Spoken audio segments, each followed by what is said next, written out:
Uh, uh, ah, ah, Where's that noise coming from? All right, there we go.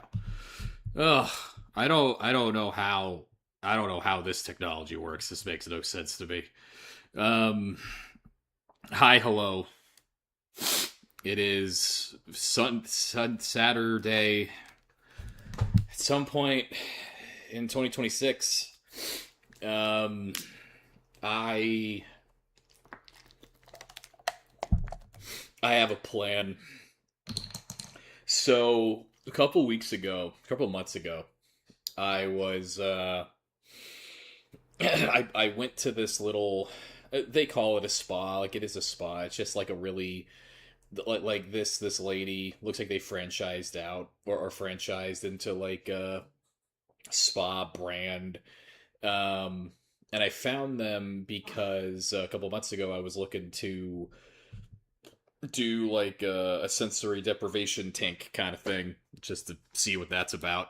And I didn't find anything so extreme, but um, I did find a place that just does like float tanks, just like has tanks filled with the super saturated water, so you float real good.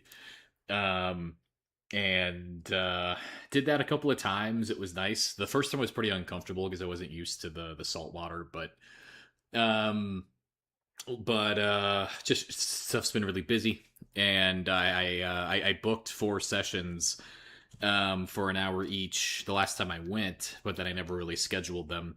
So I got a text from them sometime this week saying, "Hi, hello.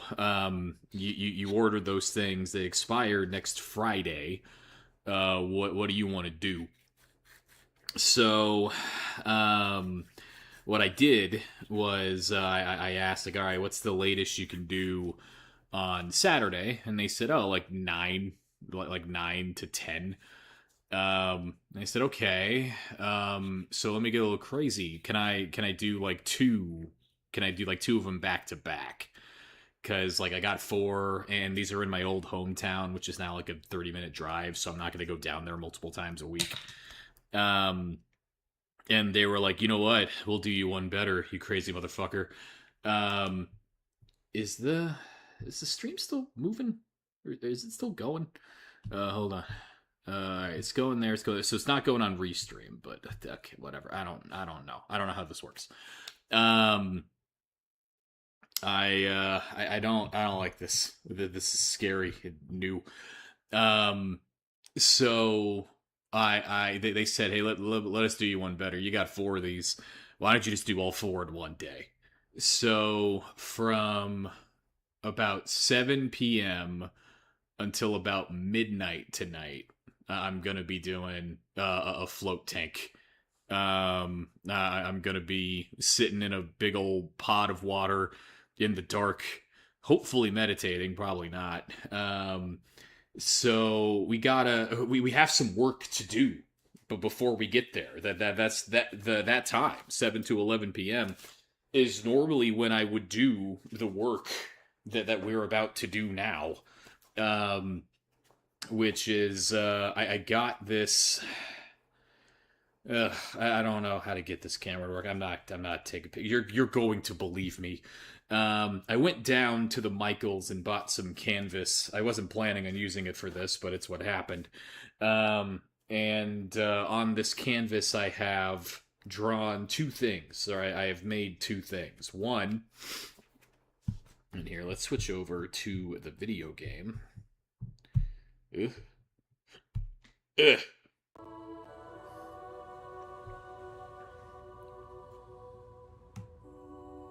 Please do let me know if the audio is improperly balanced at any point, because I will have no way of knowing. Um, so I've drawn two things. I've gone and I've mapped out my entire zipline network on the Australia map in Death Stranding 2, with the ultimate goal being to just cut out all the waste, just like over time, like make it as efficient as it can be, while also like I've started to. It takes a couple of days. It takes a decent amount of like effort and coordination, but I've started to like figure out like if I got a zip line in this particular spot and I really want another player's zip line in that spot. I've only done it 4 times so far where I've said like, okay, like my goal in the game right now is to trick Death Stranding 2 into putting another player's zipline exactly where mine is. Right now, it seems like you can reliably do it if you are patient and stupid. Which I'm stupid all of the time. I can be patient for brief stretches. So if I just get those brief stretches like running in sequence, and I knock this out over the course of a couple of days, then like I should be able to do this. So the current plan right now is I'm going through every single standard order in the game and seeing which ones can I do with my zipline network, which ones can I not do with my zipline network. If I cannot do them, why? And then once that is done, we will, then I'll know that that'll be useful for some reason in the future. I have not been keeping a tally of how many orders are feasible with the zipline network. There are a bunch of circles on this grid. I don't. We're just gonna keep filling them in. I got the platinum trophy for Death Stranding 2 about 45 minutes ago. I had never put down a I'm not where I was. I had never used an electric trap, I guess. I never. Oh, this is weird. Oh, the audio desync is horrible, at least through my headphones. I wonder how it's going on stream. I do not care about it going through my headphones. If it's happening on stream, I mean, that sucks for you guys. I don't know. I'm not doing anything about it.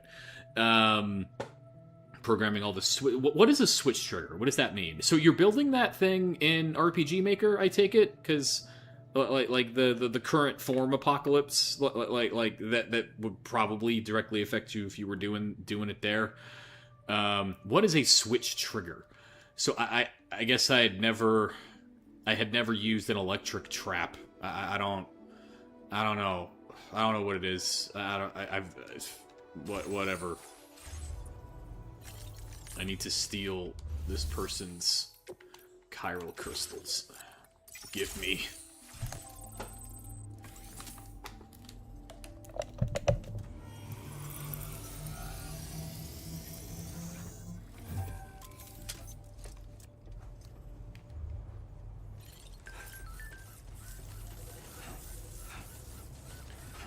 Okay.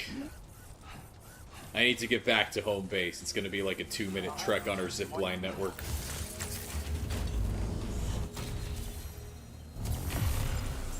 Wow, that desync is god-awful on my headphones. How does it seem? Like you may not know, but I'm sure you can tell, like, that takeoff noise should be happening when I actually leave the zip line, not 8 seconds later. Gonna go ahead and lower the game's audio just a touch on a hunch.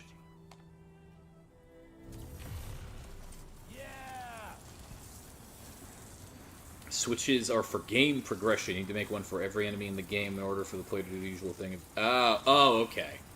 That's right, the way that you're setting that up, you do kind of need to wipe out the whole map. Okay. So is there a god in... Is God a car? Is that where you're going with it? Is God a car? Is God a part of a car? Is God the oil change I should have gotten 3 months ago? What are you saying about God?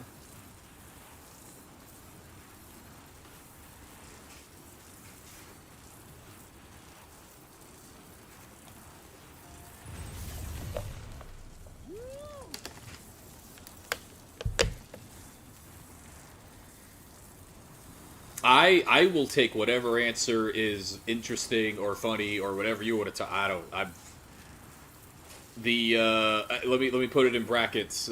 Question. The question is whatever it means. You know what that. You know what it. You know. Is there a God car? Question mark. Excellent. Let me turn on the stream audio really quick. You know what it. You know. Oh, that's my voice. I can't listen to my voice anymore.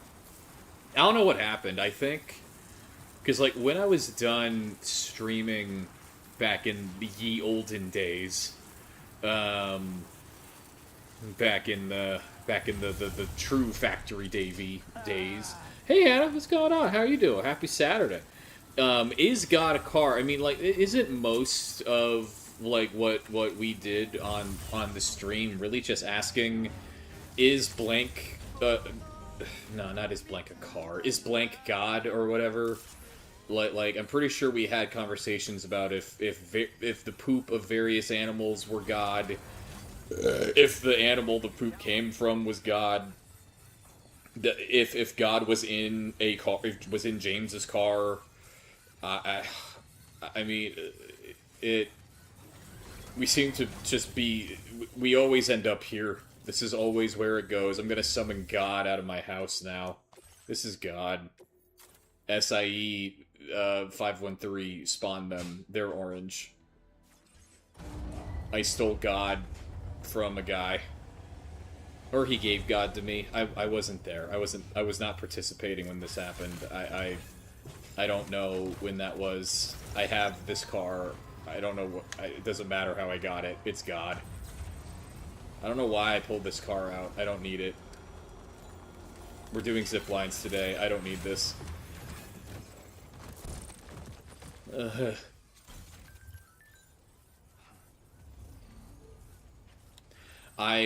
so about 40 minutes ago, I got the platinum trophy for Death Stranding 2. I got it by putting down these electric traps. I really wanted to spell something with these electric traps, but it doesn't work. It made me sad. I wanted to draw like a C and then an A and then put a zero through it for reasons that we'll talk about maybe. Um, so I got the platinum trophy, and there have been a couple of times where like I do get really into the moment in Death Stranding 2. Like about 3 months ago, I kind of like decided like, okay, this the playthrough, the thing that I am doing right now with this game is over. So I went and I started playing some music, which I guess I could play some of it now. Why not? Like this game has an iPod. You would never make a fucking Death Stranding game without having a fucking iPod in it. That would be. It's a game about walking around interminably. Why would you not have an iPod?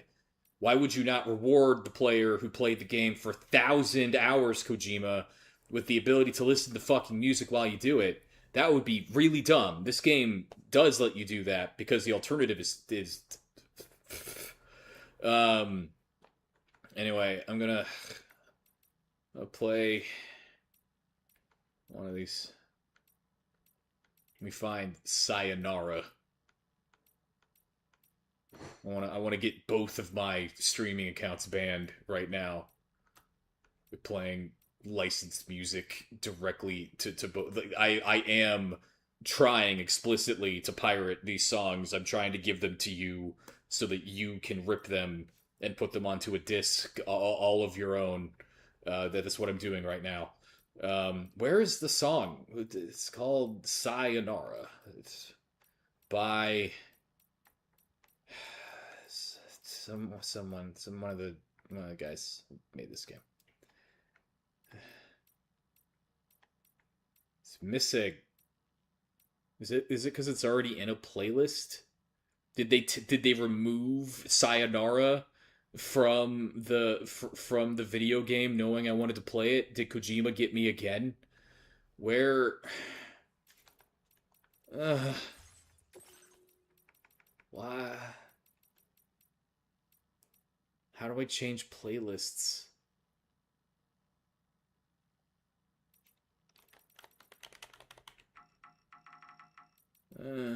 Right side about halfway. Am I stupid?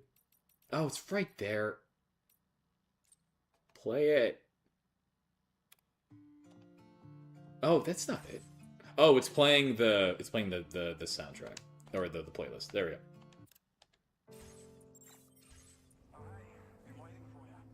Anyway, so I've done this twice now. I very dramatically had the DHV Magellan spawn somewhere that I wanted to like wrap this up, and then I had Sam take off his backpack. I was like, all right, this is it. This is it. This is the end. And then I like casually I've kind of set up the data scientist as like my home base. I got a all the way over here. This is actually a really well placed timefall shelter because I got to run right past it in order to get to my base, and I got to run right past it to get to the Magellan. So that heals all of the cargoes. But I got a home base over here that like 27 likes or 27,000 likes is not a lot, but for a random safe house in the middle of nowhere, it kind of is. And like this has right now 294 pieces of lost cargo because I'm doing something over here. I'm doing something in Death Stranding. I'm building a database. It's bad. And then in the data scientist's house is currently where the validation set lives. I am showing how many of the orders I can do with the zipline network, as opposed to the coffin board, as opposed to like only using the freeway. So like here's all of the there's all the shit I'm currently trying to deliver just with zip lines, and like for a while I had a bunch of just, like all kinds of other shit like that. This lamp right here, this is from an experiment because this lamp, it's red right now, but you could change the color. You can make it green. You make it blue if you want. You make that shit purple, or you can make that shit white. And that seems like it wouldn't matter, but it actually matters a lot if you're one particular kind of freak, which is really, really, really wanting cryptobiotes, because the red lamps summon red cryptobiotes, blue summons blue, green summons green, purple summons black, and white summons white. So I put like 90 of these all around the base, and then waited for nighttime, and then farmed 1,000 of every cryptobiote. And it actually took way longer than it would have just farming them in the world like normal, but I did it in the desert. I was just... I got a little caught up in all of that for a brief moment, knowing like, hey, I'm gonna get the platinum trophy. This is like almost exactly 1 year later. This is kind of the end. And then I walk over here, and I go to do it in the place where I tend to like do little experimental things, like the electric trap, which that over there, that marks the platinum trophy. And I walk right past this. S. Kionchi, this adept mover with 6,000 likes. They took a piss here. And you know that because of Mushroom. Thank you, Dollman. One day, this mushroom will grow big and strong, and it will turn into a habitat for cryptobiotes. Which that is how you get health potions in Death Stranding. You piss on the ground, cryptobiotes spawn from the piss. This is canon. This is actually how it happens. And just, you know what? Let me quadruple your like count right now. Ask Kionchi for taking a piss in my house. Do I have any piss? I'm out. I'm empty. I don't have any piss. Anyway, let's deliver some packages.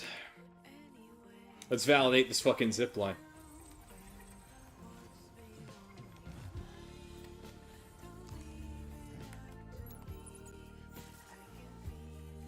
I I should probably stop the music. I probably should stop the music. That would be really smart. Just gonna put this sand here. I found some sand. Samples of extremely fine-grained sand. The samples also contain a small amount of weathered chiral particles.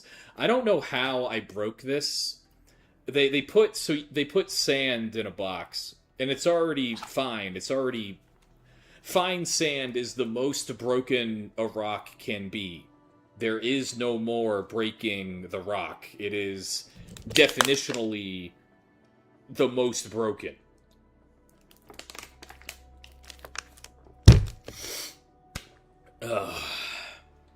But still, when I fell off of a whole-ass mountain and I plummeted 60 feet to my death, the package also took damage, which I don't like unless the structural integrity of the package was destroyed and like a hole was punched in it, which no.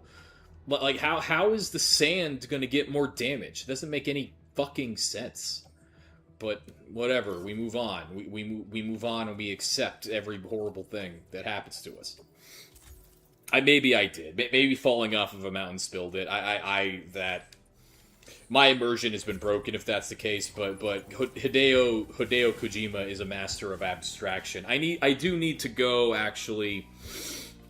Before we deliver those packages, let's see if there are any packages to be delivered in the direction of where I need to go in order to discuss Hideo briefly. Me too, Hannah. Like, that's why I'm playing. That is why I am on our 873 of Death Stranding 2. This is the most checked out video game of all time. And you can see, like you can even see right there, total distance covered, by mode of transportation. Number one, by far, is the truck. And spoilers, I'm not sitting here driving the truck. The truck is driving itself. I'm not driving that shit. 3,261 kilometers, almost half of the total distance I've ever covered. Zip lines coming into close second, 2,098. So about 2/3 of all the distance I've ever traveled in this game has either been the game automatically driving the truck, or me tapping the X button whenever I remember I'm playing Death Stranding 2 and moving on to the next zip line. And the zip line network, as of last Tuesday, officially does eventually connect every single outpost in Australia. For a while, there were some blind spots. Now, you can get from everywhere to everywhere. There are some spots where it is horrifically inefficient, like here. So these fuckers, the Rainbow Valley, Rainy Shelter, and the Animal Shelter, the only way to access this area through the zipline network, and also the Musician, which only connects to them, is here at this monorail. So if you are not taking this little channel to the west, like on the west coast of Australia, like you are so far out of position. You could be right here with the fishermen, like as the crow flies, closer than any other house to the animal shelter. You want to get to the animal shelter by zip line? Fuck yourself. You're going to the monorail. You're going all the way over here. You're going to the pizza chef. You're going to Hartman's lab. You're going all the way to the northern shore to the Dowster, taking this monorail down to F2. You got to take the monorail a little bit further down, just short of the Inventor, and then you got to zip up into the mountains, and then you got to zip over the savannah to the animal shelter. Fuck you. Like the zip line is automatic. It is safe. And I play this game for 878 hours. Like, what's another hour to do one delivery? It's nothing. It's fine. It's progress. We're getting likes. We're getting likes every single day. I just got 342 likes for doing nothing because my freeways are really strong. I don't know that I'll ever be able to spend effort in a video game again. I don't know that my brain can expend effort ever again. I think that part of my brain might be broken. I don't do tasks very much anymore. I gotta get this bird, this bar stool. I gotta get this bird as bar stool. On the way, we're gonna give this boxer man some rocks. We're gonna give this pizza chef some occult magazines. Gonna attach those to my body.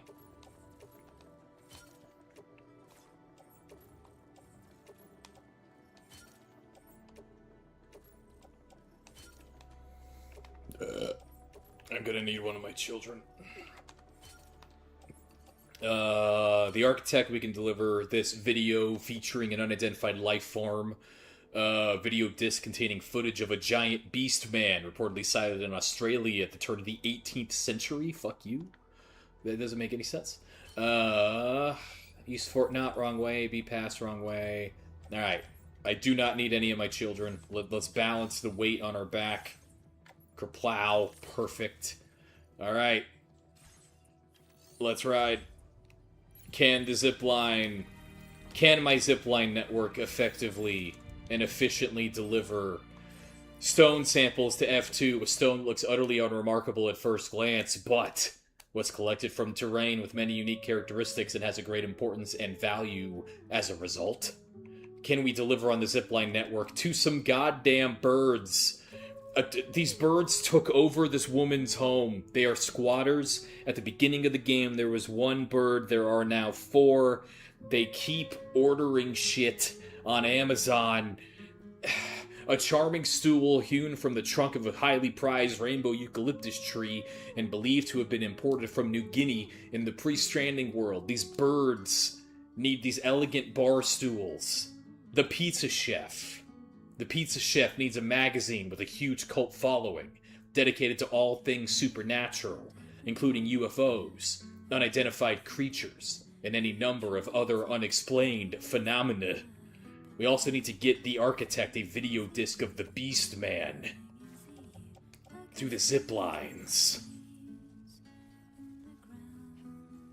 We gotta do it.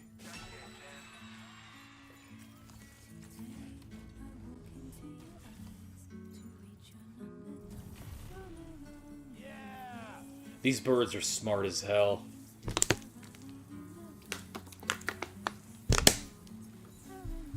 These birds are fucking...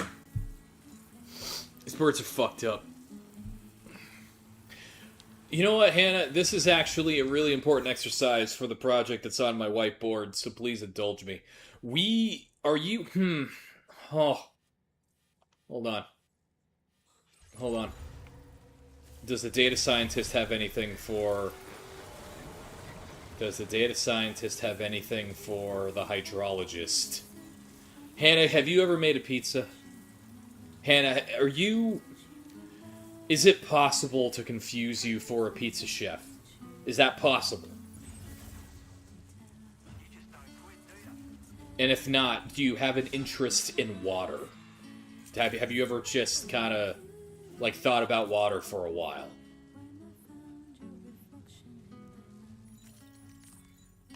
Do you have anything? Oh, Chiral Hot Spring Salts, alright. Oh, I need one of my children. Alright, hold on. No, let's pick that up. Let's put this shit on the ground. Let's make my boy.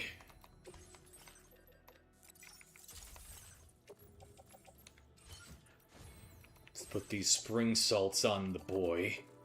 Let's go deliver. We're gonna go deliver this to the hydrologist. I am trying to draw an analogy here. You have made a pizza, but it was frozen bread dough, so not a chef. Okay, but so you like... Can you do like karate? Like if Norman Reedus interrupted you while you were making that frozen pizza, like, could karate happen at that point? Like not like serious like Mortal Kombat karate, but just like like, hey man, I'm trying to make a pizza here, and Norman Reedus is like, no, you're not, and then you're like, yes, I am, and then and then karate happens. Oh, the music stopped because of all these ghosts. There are ghosts over there. Ah, we're moving on. This is such a sick zip. I love this zip so much. I love so like Death Stranding 2. All they really had to do, they could have just put out Death Stranding 1, but with the ability to curve your fucking zip lines like this to the point where like we're gonna ride in. We're gonna like right on the edge of this fucking mountain. This is the sickest zip I've ever fucking made. Like that's all they would have had to do. This would have been a 10 out of 10 for me. But then they did like 2 or 3 other things in the 5 years after since Death Stranding 1. And it's even better. And I played for 878 hours. But we're gonna. So the hydrologists, one, their house is very bright. 2, they're not really. They're not really like a water drinkist. They don't do water drinking. We're gonna brace yourselves for Naked Norman.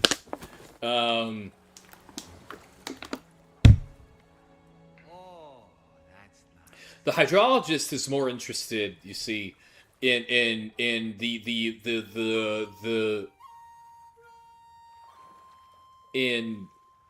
this part of water, where the Japanese television happens at you when you get in it. This is not what I wanted to do, but this is happening. I had another plan, but now it's this.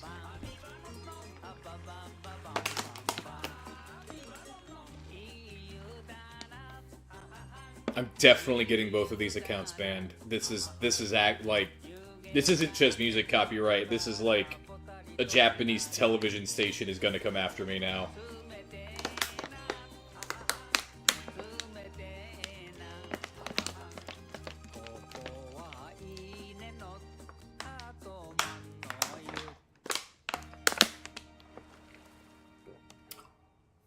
Okay. Where is the bucket, Sam? Where is the bucket? Get the bucket. Get the bucket. Get the bucket. Get the bucket. Alright, so all of the... We remember in the first game... Here's the summary of the story of Death Stranding 2. In the first game, we took the internet and we put it through the afterlife because it made the internet really fast, and then that caused problems because in the afterlife there's dead stuff, and when dead stuff and living stuff touch, God is like, that is the one thing I fucking said not to do ever. So just that's a nuke. That's just a nuke that happens every time it happens. And then there were explosions. Those explosions were the Death Stranding. In the second game, it's gotten into the water. The afterlife is in the water now, and then I dug up this water, this spring. There isn't. It's nighttime at the moment, so you can't see how like pissy this water looks. It's very piss flavored. But you could teleport in the water now because the afterlife is in it. It's not great. You can look at the stars if you're in the piss water. How about that?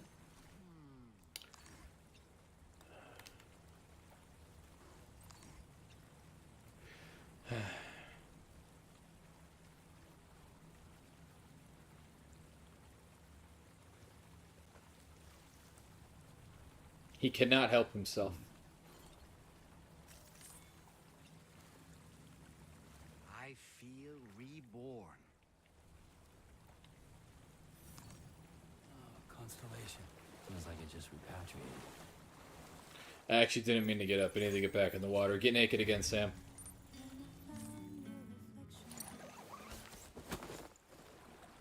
Yeah. Enjoy it while you We gotta teleport back. We gotta go back through the water. I need my stuff. Packages cannot go through the afterlife. Except in cutscenes where they can, but whatever. Fuck you.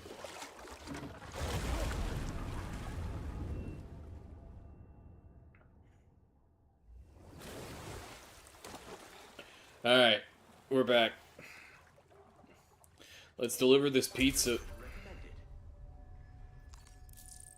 No, I'm not delivering. Let's do whatever I'm doing.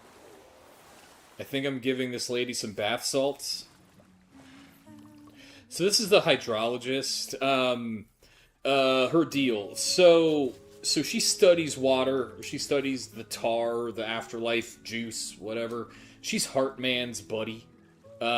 She has, if you remember, for Death Stranding 1, Heartman, he's called Heartman because his heart stops every 15 minutes or something like that.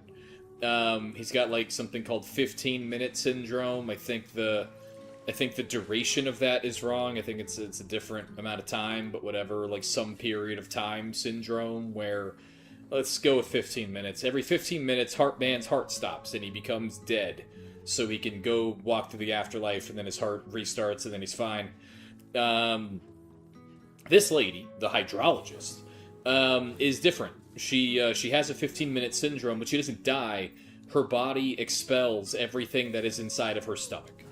It is as gross as it sounds. The cutscenes featuring it are slapstick in nature. This is the puke hole.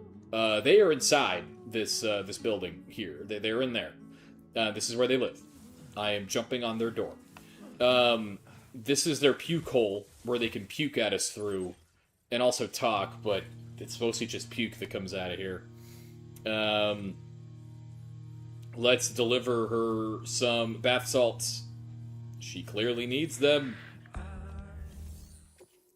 I dug the chiral hot spring. I forgot I didn't tell you I did that.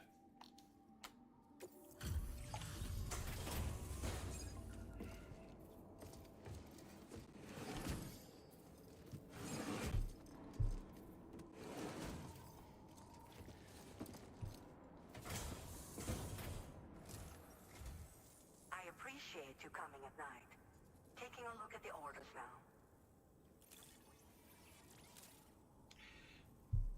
VR, my only... I just checked my Discord. I understand you have excavated My only comment is none of those words are in the Bible. to my research. None of those words are in the Bible. Slayer, hi, hello! Shit. I'm on both YouTube's and Twitch. I did not see this. Hi, how are you doing? I missed you too. I do miss this. I need to get more routine on this. Probably nowhere near as, like, as consistent or whatever, but this is fun. I missed it. Oh, golly. Chiral tea. Oh, we can have, but we can put beer in the elsewhere. We could do it. There are a lot of words that aren't in the Bible. This true, but Hannah, these words, it's. Oh, these words should be in the Bible if they're going to be said. But that's whatever. Is God a car? It's. There is no God here. That's the most important part of what we're talking about right now.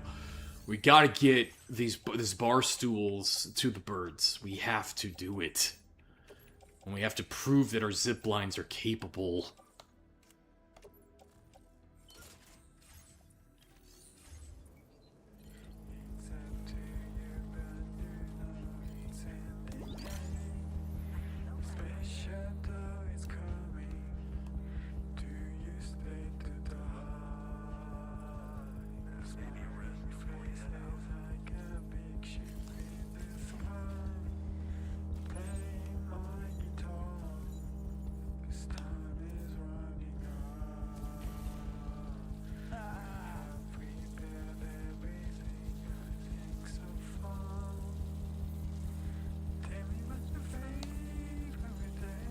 Oh shit, this is the wrong zip. No!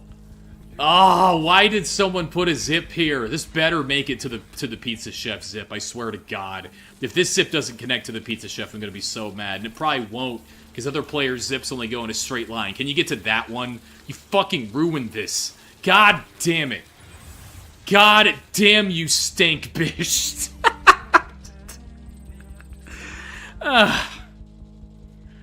Okay. Fucking... God damn it.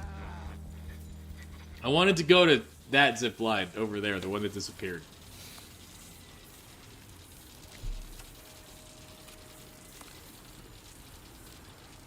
Inefficient. If this was an express order, I could have failed. There was interference in my zip line. Damn it. Damn it. Dang it all to fuck. Fuck it all to damn. Yeah, no, I guess maybe they just go around putting down the world's most useless fucking zip lines. Like all day. Maybe that's what they're up to. Well, like, I'm a productive member of society. I played Death Stranding 2 for 878 hours in a year. Which, how many hours are in a year? How many hours are in a year? 8,760. That is eerily close. Holy shit, I spent 1/10 of the last year playing Death Stranding 2 exactly. Like, how exactly is that? I'm not making it up. Google says 8,760 hours are in a year.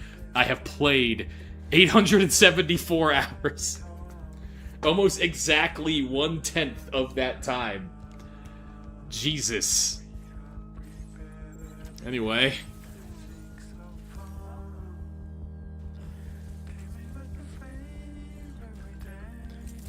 Pizza Man, I have something for you.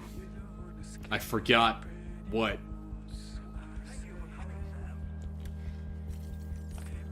We gotta get you the magazines.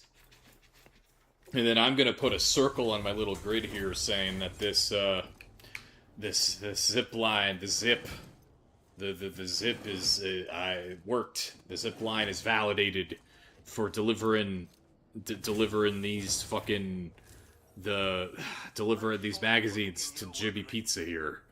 Hannah, is this you? I don't think this is you. I don't know. But it could be. I mean, you make pizza, you do karate. I delivered back issues of a legendary occult magazine. Order 460 is a circle. That's a booyah. Trying to look at numbers like that. That's smart. That's really smart.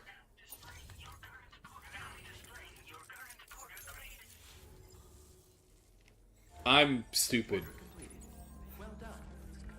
So there. Here, let me get rid of this stank bish. Unacceptable. Right here. Stank bish with your 1,345,574 likes. Get out of my fucking mansion. Done. You're done. Disgusting. Alright. We gotta go to the architect.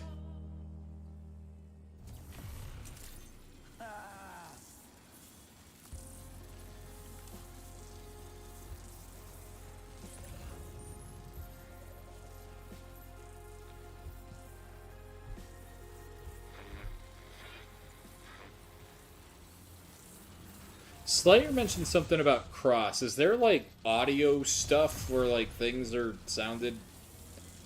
Like, I imagine there's desync. Does this sound awful, or is it fine? Because I'm not going to fix anything, but I guess it would be good to know for when I do this again in, like, a month.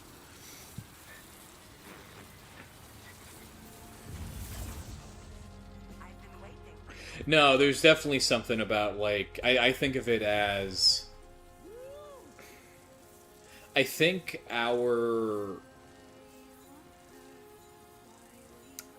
there's a reason things like accounting and, like, bookkeeping and things like this, things that try to, like, get, like, perfectly objective measurements of things, as much as, like, that is not inherently, like, objectively challenging. I think there's a reason why those are professions, and those are professions with, like, like professional cultures, because I think the human brain requires abstraction. I don't think you can't hear the game much. Let me turn that up, but that's good. It doesn't sound bad.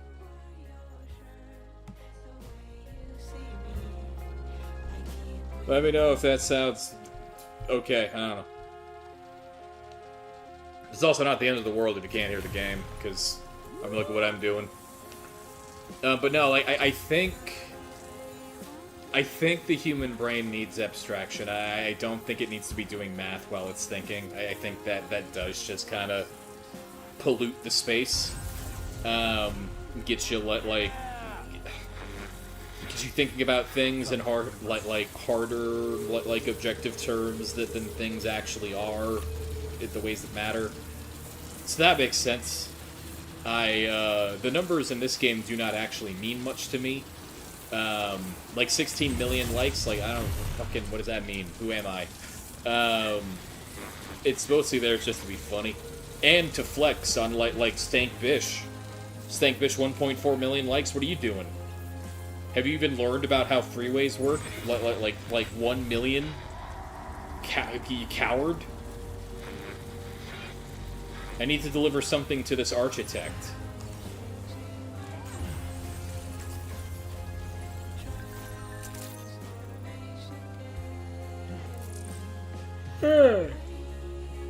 There was a lot of news this week.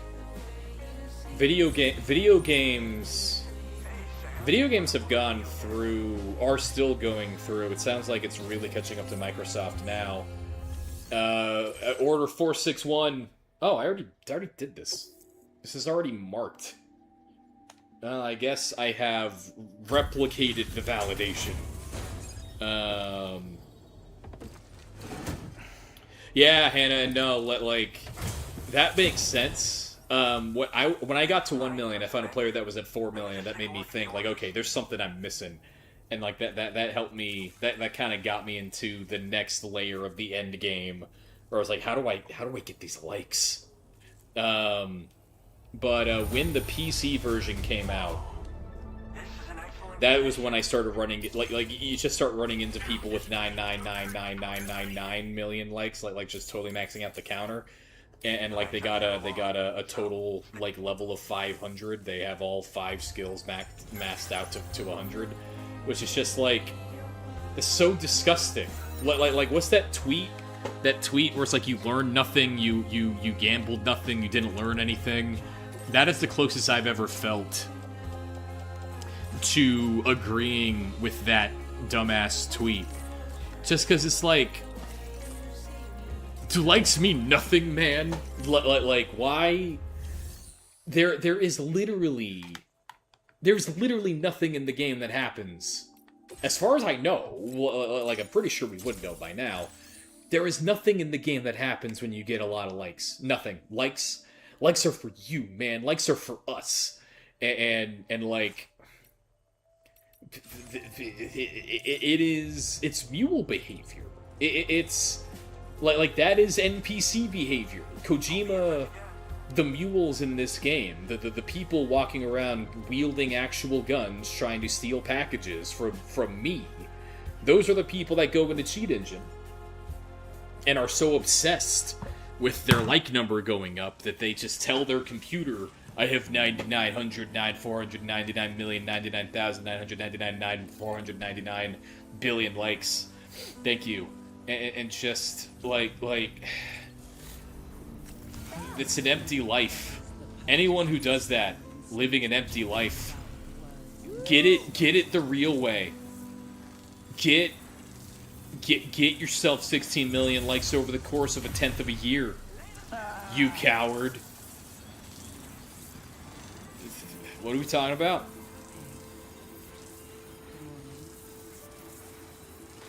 Well, no, and Hannah, they did. These people, I was briefly, I wanted to have, like, evidence so that I could just, like, show one of these by, like, having them be one of my friends in game. But then I just couldn't do it. I couldn't be associated with it. It's so counter to who, to they're not keeping on, and they ain't doing that. They ain't playing Death Stranding. They ain't about what we're about. They ain't going around putting "don't piss" signs across the entire map so that no one can piss, which people do. Like they're not going around finding a bridge that no is not useful, but is in the spot where you literally have to go in order to get from the enemy to the pizza chef. So you just kind of walk on it by default. Like this one here, get yourself 1.5 million likes for one bridge. They ain't doing that. They ain't doing that. It's craven what they're doing. It's a craven, like there's nothing human about that. Like when video games are good, when they're canon, when they're whatever, like when they grab you, like it's because they're capturing something that a lot of the time you can't capture in another medium, a feeling or an experience that, like, because you are the one playing it, you are feeding it some of the humanity. You are the key by which it does its work, by which it tells its story, and then maybe you tell it yours. And these people come in and they just tell Cheat Engine, I got 999 million likes and I'm the greatest. I mean, it's fine, right? Who cares? But, like, well, what was that player's name? Who do we run into? Let's go through all the people that I have met recently. Cuddly Signet, Crazy Drunker, Doomsday Device 93, Mountain Rage, Bora Veslea, Din, Pixie, the South Moose, Middle Finger, Kyoko Yokyo, Leo. Yeah, these it's a broad canvas that we're painting in Australia. In the news, they did it. They did it. They're making, at long last, they're gonna do another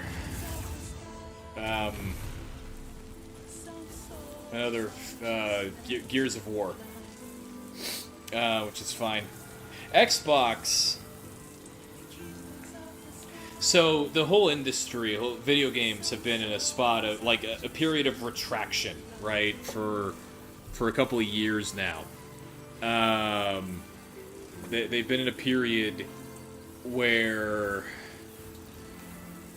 like layoffs and all that stuff has been going on, and like that's been really painful to watch. It seems like it's really catching up to Microsoft, and like Microsoft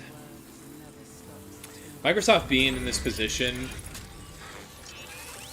they're a bunch of jellyfish over there. They literally cannot do us any harm. I don't know why this is such a big deal. Turn the music back on, Kojima. What the fuck are you talking about? I do not care about these stupid jellyfish, including the one that are red and glowing. I don't give a fuck. I don't give a fuck. I don't give a fuck. I don't give a fuck. I don't give a fuck. I don't give a fuck. Give me back my tunes. Ugh. Microsoft. They did, right? And it's like, now they're trying to get out of bed and it's all crusted over and shit. Microsoft CEO being out here, it's got to be such a hard position to be in. Being out here being like, the Xbox brand is sick as hell, and we just gotta recontool it to make it work, and we gotta do exclusives to bring people in, and being like, the Microsoft name is not dead. It's not owned. We're not bleeding out. We're not literally already dead right now. Saying that while the Master Chief, John Halo, is on the PlayStation. Like, okay, you're gonna keep Gears of War. I don't... The Xbox 360 was 35 years ago, as far as it matters. Like Halo's on the PlayStation, the Xbox is nothing. I don't, guys.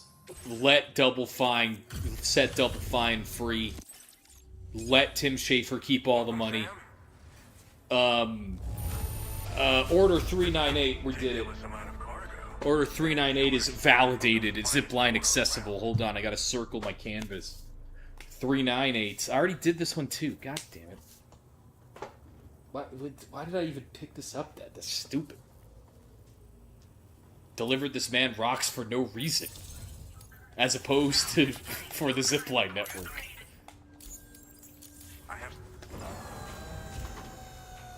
This man's gonna insult me by giving me container repair spray, isn't he? I'm not gonna fall, I'm using zip lines, fuck you.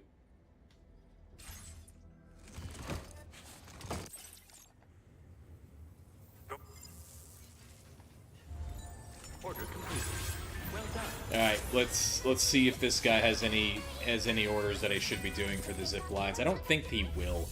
336 through 346. 345 and 346 are not marked yet.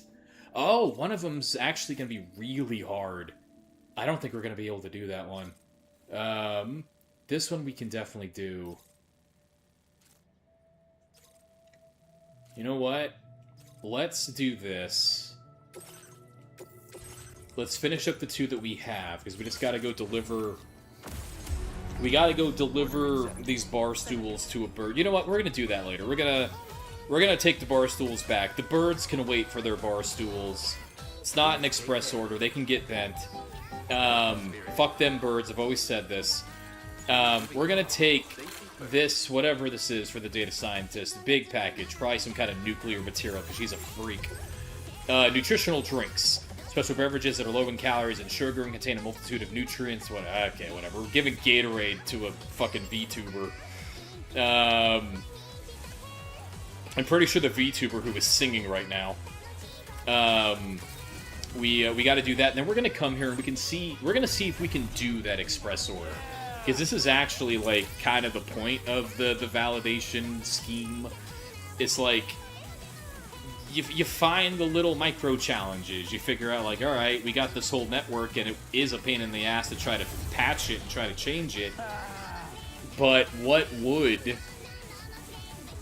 Like, can we get this done with the zipline network as it exists? And if we can't, is there a tweak we can make that makes it possible, or is it just totally out of our grasp? Now, if we can't get this carried... on our backpack and on one of our floating carriers, and it's probably hopeless, because an express order, we're not going to have time to make 2 trips. But there is one small potential avenue for this to work even then, because if we can just make the trip from here to here quickly twice, we can then use the monorail to deliver everything to Terminal Fort Knott, and then we can teleport to here and wait for the monorail. So, like, there may be a way to go sicko mode on this, but probably we're just going to need to use a truck.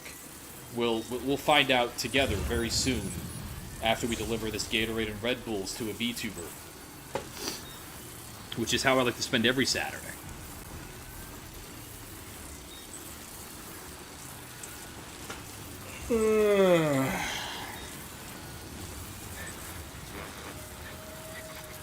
I do think so. The zipline network. So I hate my job, and I left my job early 3 times this week to do this in Death Stranding instead. The current project, with the zip lines is.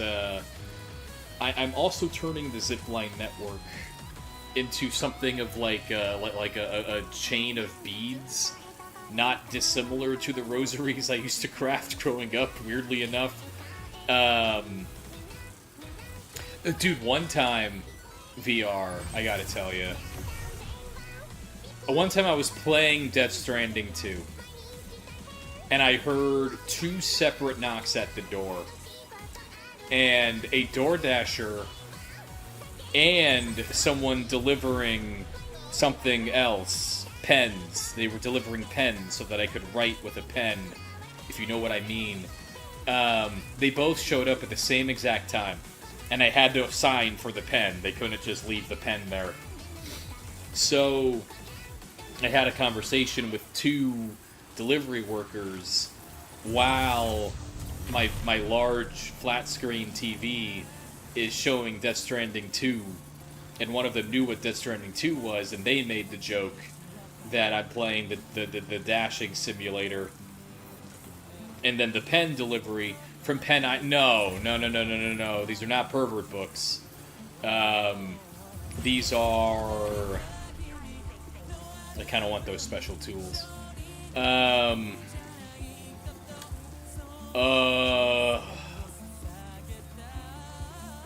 Let's see. If you're in California, you can buy these pens. If you're in Colorado, you can buy these pens.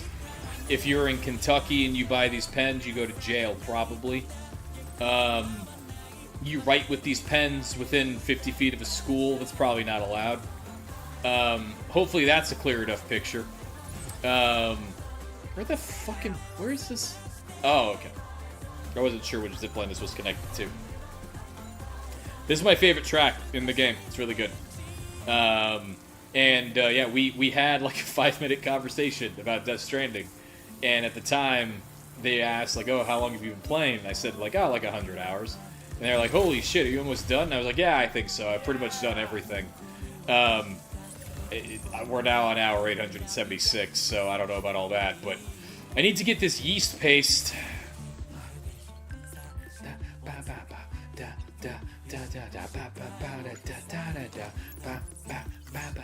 Gotta get that fragrant sun candle. Ah! Oh, my legs are broke.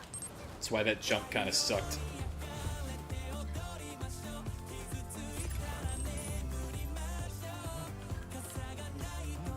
I guess my gloves are broken too.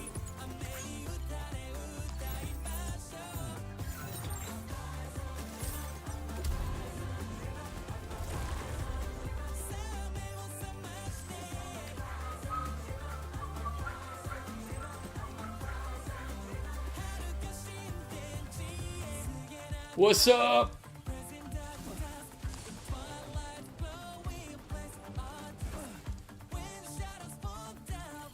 Hey there!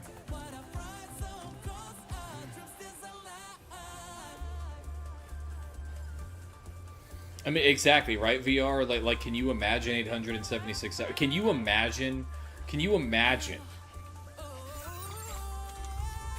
16,752,006 likes? Can you even imagine? My God. Holy shit. I need to make some gloves. I need to make some gloves. And I need to make some legs. I need to make legs. I need legs. I want normal legs.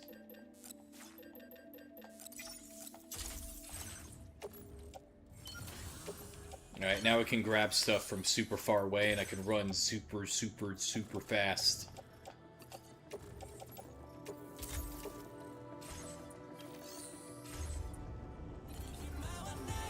How many max level characters do you have in WoW now, Hannah? I knew the number a long time ago. Back when we were doing that D&D campaign, I know I heard a number.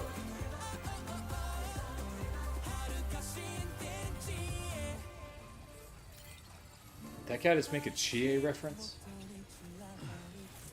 There was a Chie reference this week. Persona 4. They're doing that. I've never been on this roof. Doesn't seem to be any reason to be on this roof.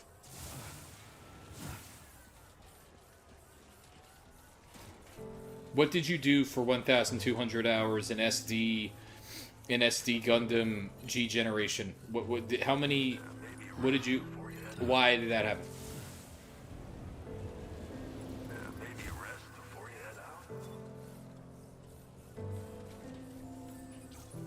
Well, like beating the game. If beating the game was the point of the game, I would never play a video game. Credits. I'm painting a canvas, man. That's why Expedition 3 sucks so much ass. It insists that you have to listen to its dumb French canvas instead of do it your own thing. Which is, like, no, disgusting. I hate it. So, oh, I need to get that fossilized tusk. I need to help out my homie, Jonaphytus. Joan. I need to help them. Worked on evolving every mobile suit and getting a single copy of all of them. That sounds like my... You're almost halfway to like... And I think that means legally you're halfway to being good at Warframe. I think that's ultimately, in the grand scheme, what that means. I'm proud of you. Oh shit, Ghost. Double, double, double, double, double, double, double, double, double, what? How the fuck? Fuck you. Fuck you too. Can you not miss? Thank you.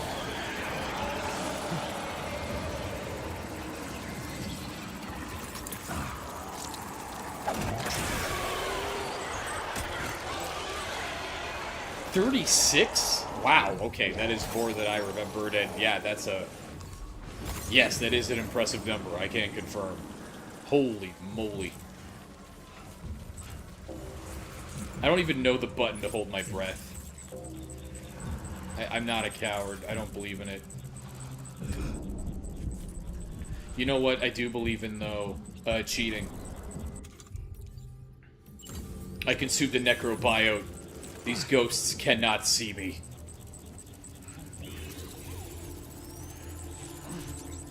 Gonna cut their fucking umbilical cords.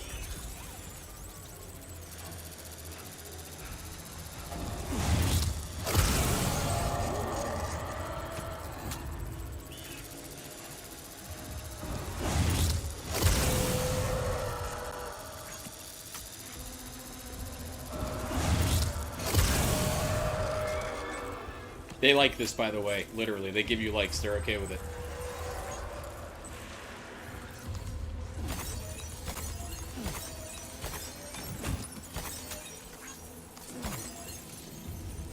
It's actually kind of a lot of Chiral crystals. Holy shit. Alright, let's do that again. Because that red one over there should also give us a bunch of Chiral crystals.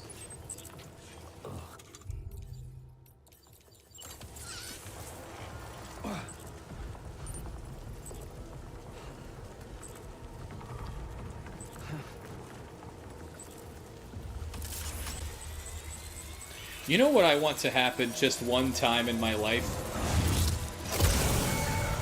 Just one more time before I die.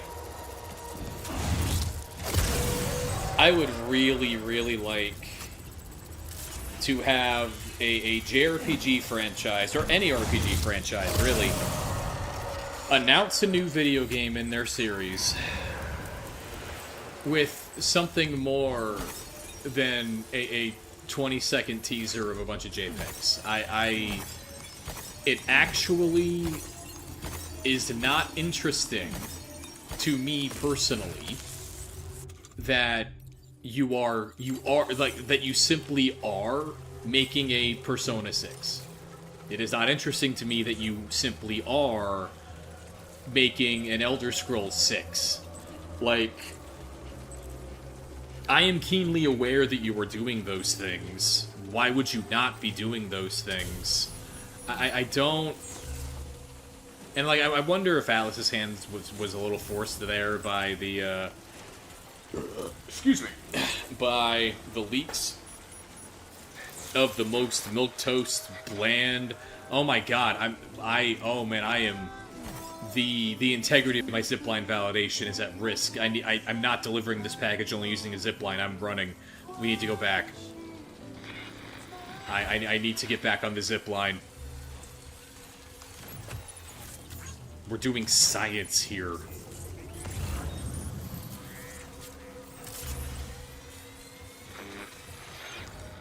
I believe very strongly, Hannah, in that principle. I believe Hideo Kojima should make a video game where none of the tutorials are in English. I think he should give that a shot, and I think it would be really, it would be fine.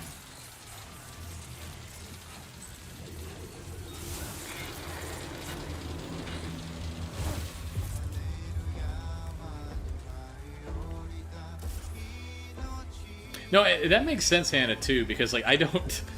When they do show a big trailer, I also don't watch it, so I mean, I guess that's fair. But, I don't know, maybe I'm just burned, because Todd... We all know what Todd did.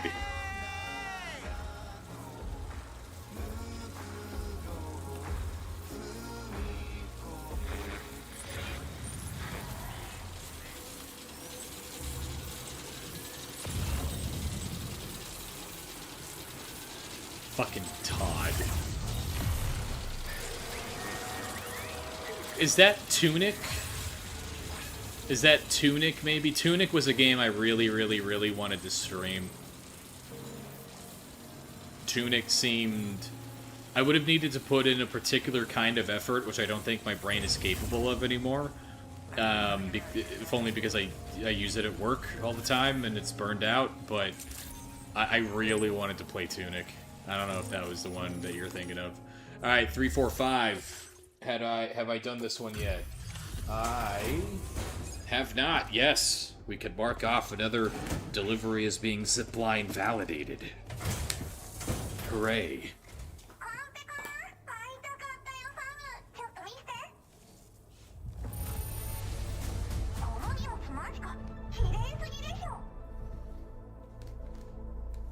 Why are you talking at me in Japanese?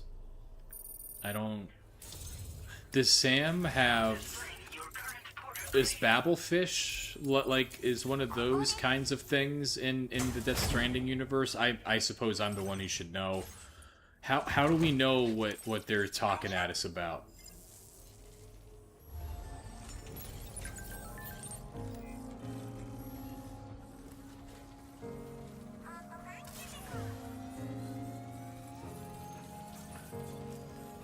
Alright, so I need to put the bird bar stools back into storage, because I did not get that one done. We will do that one another time.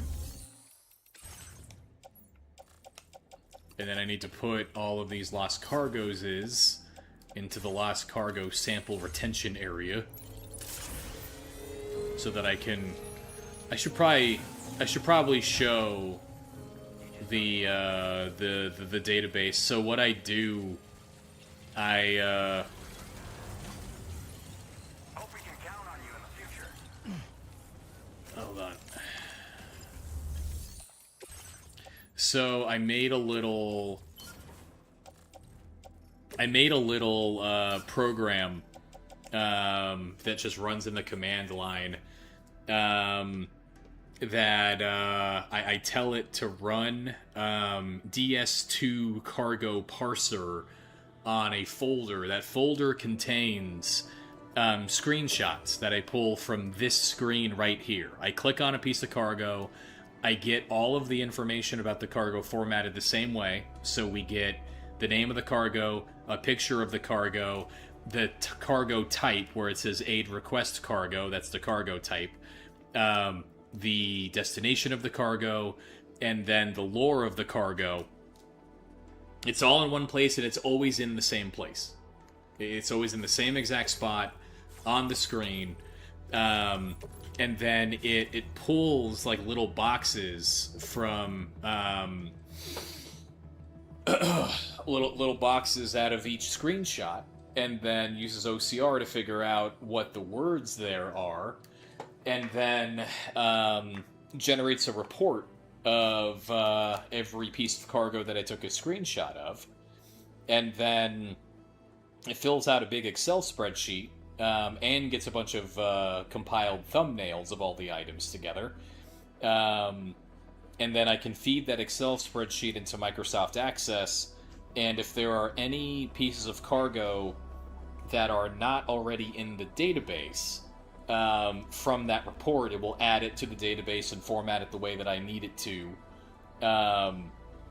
That is what is going on over here. Once this sample gets up to 500, we're currently at 300 pieces of cargo in here. I will figure out if any of these are new, and I will eventually, for some reason, the goal is to know every piece of cargo in Death Stranding 2, because it doesn't tell you. What kind of sicko would just not have a menu somewhere of every piece of cargo in the game? Kojima, I guess. So I had to do it my own damn self. But for now, we gotta get into the DHV Magellan, because I want to see if I can deliver those fish real fast. Like, I am suspecting I will not be able to, and if not, I will need to mark so in the validation piece of paper here.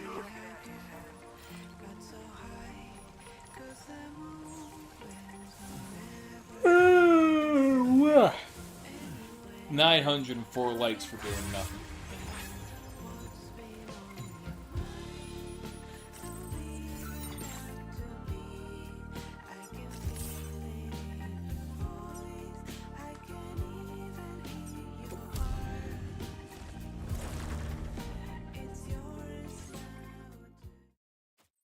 Oh, I am doing...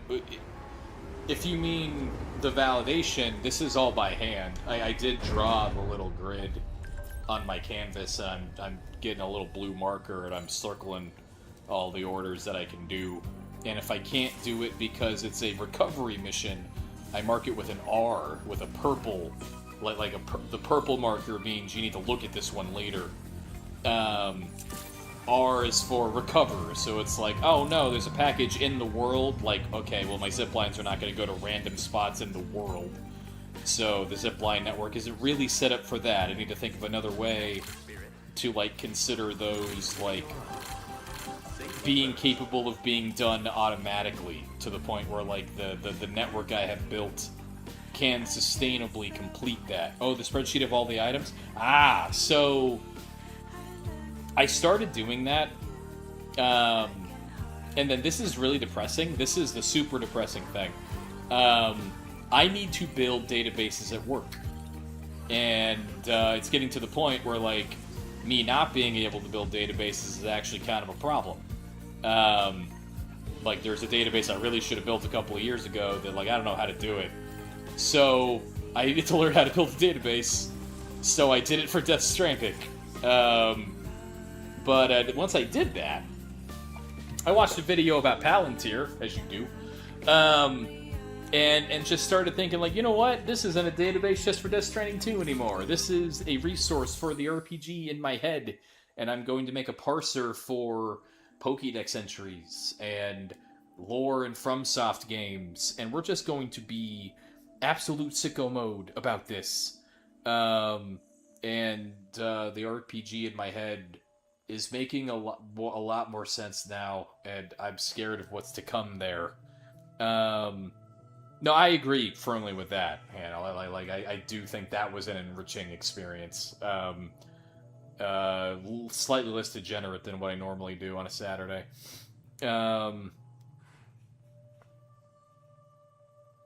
So, and you know what? Is there a... Let me see if I can find one of the NPC porters. Are any of them walking around? I will always support you. Because there is one particular kind of package that got me in trouble on Reddit. And if you go to the Death Stranding 2 subreddit, it won't be all that deep. This post can be found. My username on Reddit is something like Purple Syllabus. So the NPC porters, I can't seem to find any right now. Those guys carry two things on them. They carry a piece of equipment that you can build, and they carry cargo. And like when you run into them, they can hand you the equipment. You can trade the equipment with them, but they're not going to give you the cargo that they have for delivery. That's actually a pretty big part of the lore of Death Stranding. When you pick up a mission, like, there are discrete methods by which you say, this cargo that I am delivering, I am now no longer delivering, and I need someone else to deliver it. They're actually... You are not... It is baked into the world. You cannot take cargo that someone else is delivering by force and deliver it yourself. The world does not let you do that. Like, at that point, the cargo literally stops being considered cargo. That's what the mules are all about. That's why the mules are so crazy. The hostile NPCs in this game, they want to deliver, but they cannot work for the government or whatever because they are criminals. So they just go around trying to steal people's cargo all day, and even when they succeed and get the cargo, they can't deliver it because the A-Pass and all of the world stuff just invalidates that. It's like a dead man switch on the cargo. So these NPC porters, well, the RPG isn't just in your head. You actually making it. So, that's better than just what's in my head. These porters, these NPC porters, seem to have cargo that is nowhere else in the game. I want one of them. One of them has a console made by someone that seems like it's a console made by Hideo Kojima, based on the name of the cargo. I forget exactly what it's called, but it sounds interesting. I want to know the lore for the cargo that only the NPCs can carry, and you can rip the package off of their back with a sticky gun like a maniac if you want to. But the cargo disappears. And I think that's because, in the world, this game is an abstraction. You are not literally looking at Australia. You are looking at a version of Australia that gives you the important information for what challenges a porter faces in this world. This is I don't think Death Stranding 2 has a genre tagline in the way that Metal Gear Solid did, but imagine if it did, something like tactical Amazon delivery simulator or whatever the fuck. This world is abstracted to the point where the actions that we are capable of showing you, the items that we're capable of delivering unto your eyeballs, they are only relevant if you are a porter, and porters don't steal cargo from other porters. That is not a valid action in the world, so we're just gonna delete this cargo. It doesn't exist for you. There is nothing for you to do with it.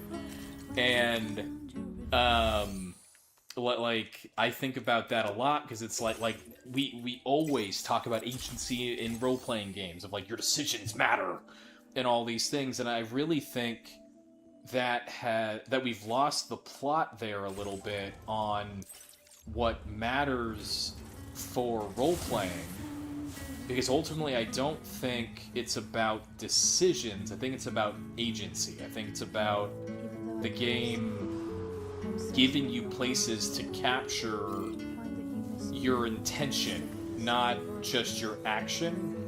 Being able to do both is good and important, but the important thing to me is that agency and the abstraction. There, it's the game isn't really taking away any of your agency there. If you want to be a straight murderer, you can. You can get a gun, you can shoot people in the head, the game's not going to, inherently stop you from being a maniac, but there are rules to the world. There just are things that, no, this... So there, it's really similar to that VR, but it's just... It's a little more detached from that in my head, because I think, but my only comment there is Sam himself, we can make Sam do things that are out of character for Sam. Like Sam, I do not think is written to be a character who will just go and murder, but we can do that. We can input we can have our agency in the player in the role of Sam. It's more to me it's a rule of the world where it's like if one porter was carrying a package and the other porter, like another porter, stole that package from their person, like that cargo has no function anymore. Like the only way that you interact with cargo in this game, like in a final way, is you take the package to where it is to be delivered and you deliver it. And like because in the world it's like a porter had that cargo and then the cargo was taken from that porter, like that's not cargo anymore. Like the in Death Stranding 2, in the world of this game, APAS stops treating things as cargo at that point, so the game, like the world itself, is abstracting that item out because there just is no valid like use case for it anymore. It's the difference between like the game will let you like it is valid for Sam to pull out a gun and shoot someone in the head because there's nothing stopping him. Like there are no cops, there's nothing diegetically in the world that would prevent Sam from doing that. Dollman will get very cross with you, but like it's valid. The world carries that action. Stealing a piece of cargo from somebody, like, it literally wouldn't work. You would just have a dead box in your cargo, or like a dead box in your backpack that does nothing. And like I think there it's the game is saying like we are abstracting that item out. That item does not have a function for what this game is meant to show you, if that makes sense. So for sure, and there it's like that's part of why I like the facade in Death Stranding 2, because that would be true in the United States at this point in the story. Because like in the United States they actually went for automation and like the robot legs are doing all the deliveries. This is like we are door dashing in Australia. And when we started door dashing in Australia in the story, it was like, Sam, we need you to do this so fucking bad. Like people cannot get water. Like the world is not functioning right now. So like as long as the cargo keeps coming, Australia's gonna give you likes. Cause like I've killed a lot of people. Does the game keep track of how many people you've murdered?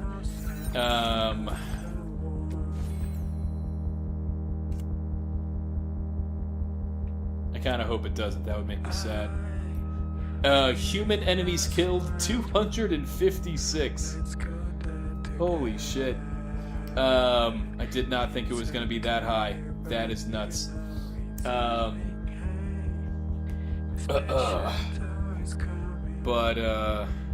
Yeah, I've killed a bunch of people. They haven't fired me yet. Like in Australia, it's like they don't care. What are they gonna do? They need deliveries. All right. So let's see. How long have I been on? Hour 44 minutes. That's 2 hours. That's 2 hours. All right. So here, I'm gonna take a quick break. Let me go to my break screen here. Hold on.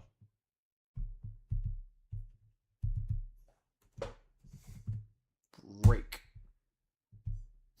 And then I do not have the medley anymore. I actually don't think any like existing copies of any of my assets like exist anymore, like the raw assets for the stream. So we got to do this the old way.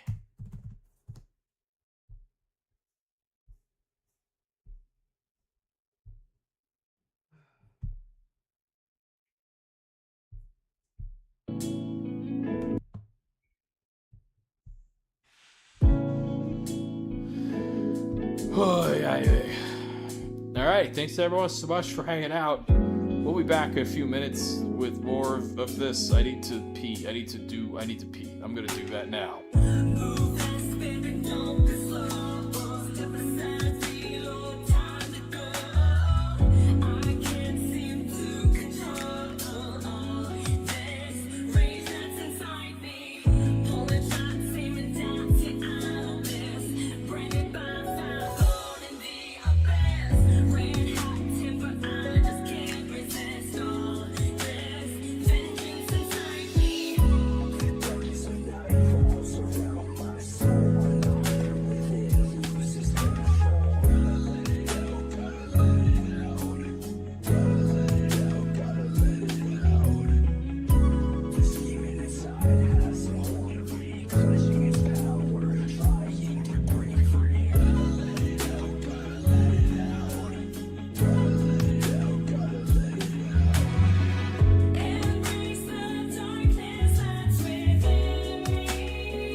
Hi, hello. Ah. Ah.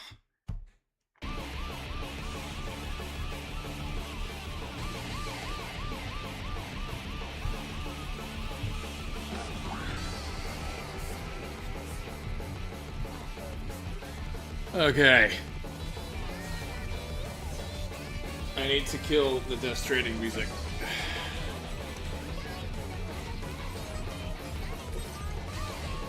Alright, let's deliver these fish real fast. I gotta deliver a large quantity of assorted fresh seafood. I don't think this is gonna work. Also, music versus regular audio. How are we doing? I do want to play this. Is it bad? Alright, let's see if I can fit all of this on my person. It's not looking promising. That's a lot of packages.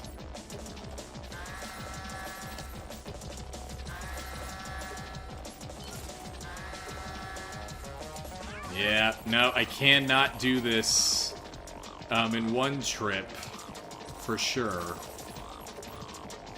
Unless I fucking sprint. No, we gotta use zip lines. I'm stupid. Alright,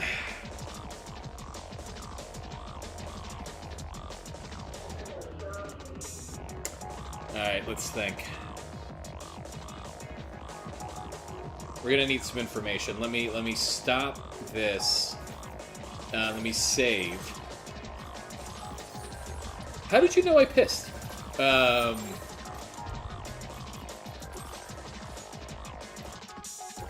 I'm gonna start this mission and then I'm gonna reload that save so we can see how much time we have.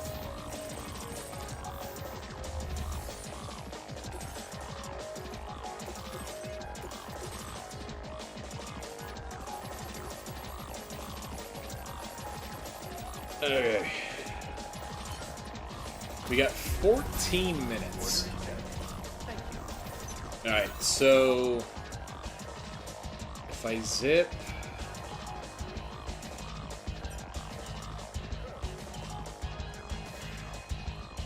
if I monorail a bunch of stuff to West Fort Knott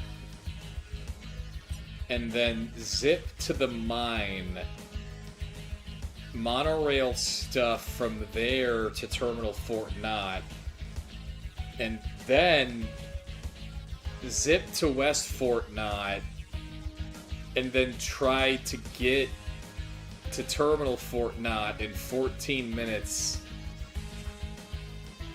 I don't think that works. I don't think we can do this on the zipline, but we have to try. We can't just assume it won't work. We have to know. So what's the fastest way? So we gotta get things to the mine for it to be useful. And this is really inefficient because the zip line goes behind the mountain to get to the mine. This is rough.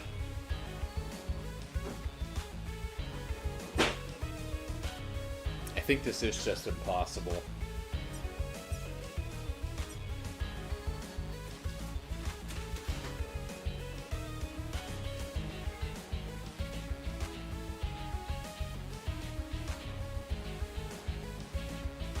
Because, like, the obvious way to do it, the way that I'm sure I did it when I did it for real, is just put everything in a truck, drive to the mine, and then use the monorail to go all the way to Terminal Fort Knott, and then you're done.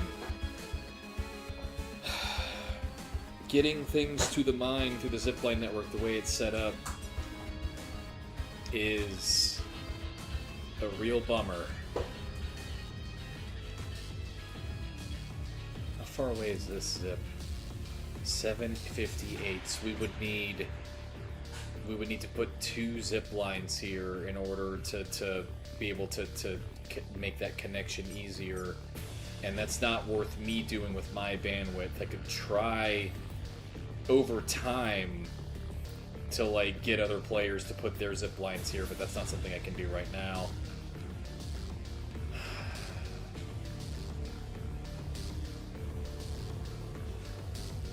So if I just zip this way... So if I zip this way, I should be able to zip all the way to the distribution center from here. I can monorail everything here, zip there, zip back, zip here, and then monorail, and we can see how much time that takes. I think that's our best chance. So let's go ahead and reload and see what we can do. I'll do my best, coach. I almost never do my best, but I'll do my best here.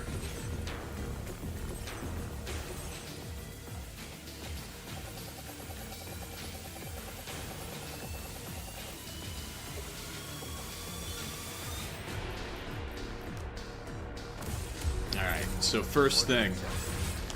No, we're not claiming materials. We are using the monorail.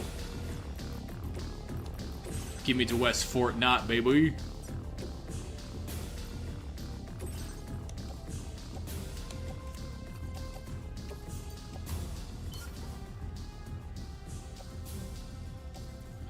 I can't beat the monorail, can I? I don't think I can get there faster than the monorail would take me.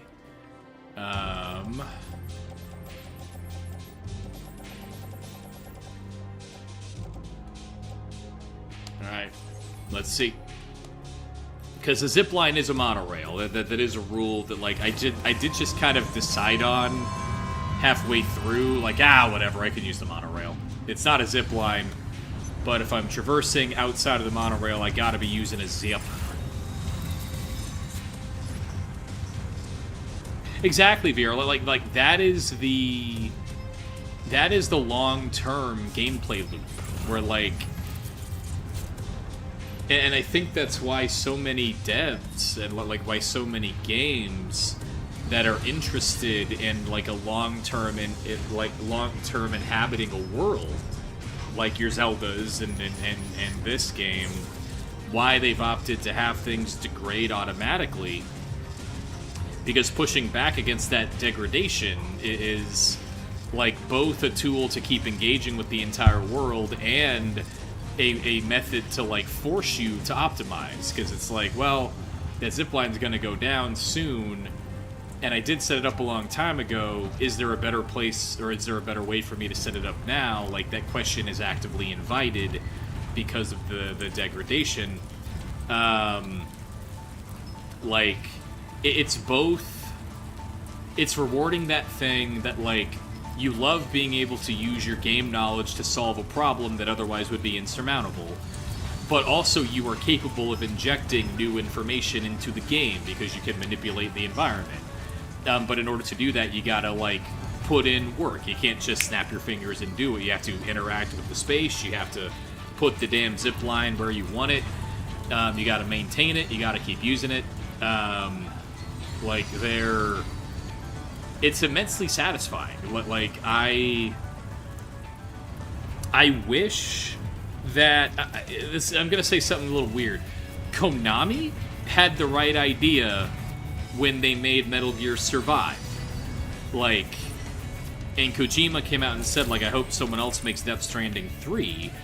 Like, yeah, someone else should iterate on this. Someone else... Like, I feel like Kojima's main responsibility, aside from telling whatever the insane story in this game is, which I did pay attention to, but I've forgotten all of it, like, his main gameplay responsibility was largely just, like, really fine-tuning all of these mechanics so that they can act as a,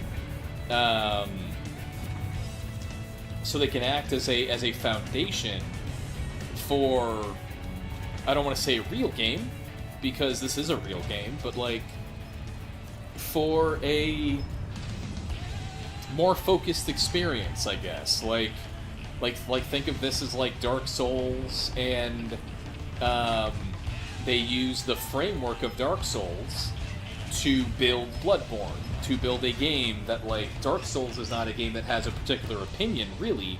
about how you go about fighting. It can map basically every style.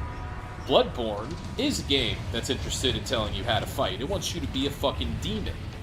And to do that, it used the tools at their disposal to incentivize you to play that way. I want people... Honestly, I kind of just want to make a Death Stranding mod, but... And actually, to that example, FromSoft mods are fucking plentiful and actually seem pretty sick. Yeah, like the structure of Death Stranding is apparently without end fascinating. I have not found an end yet. Been playing this for a long time now.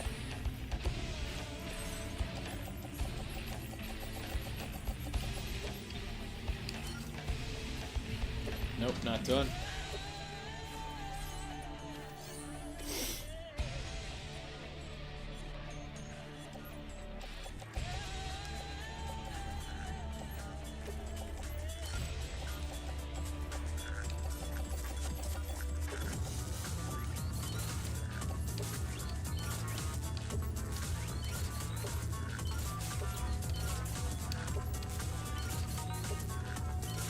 Alright, this is all that I can carry on the zips. Let's see if we can do this. Oh, and you know what? Actually, we don't. We can go a little bit faster because we can zip there. I can teleport back. I have the ability to teleport back, and then I'll have to zip there again, so that can save some time. And we do have a fairly generous time limit. 14 minutes is a long time. So... we'll see.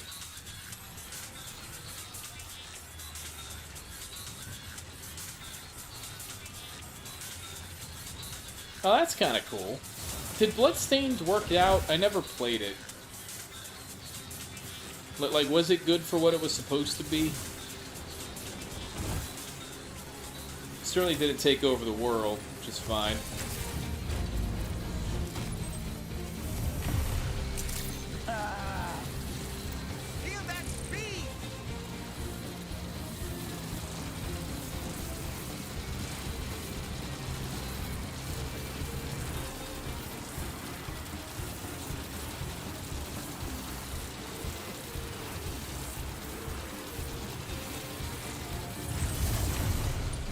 Oh, that's cool. They're making a second one. Is Igarashi still on it?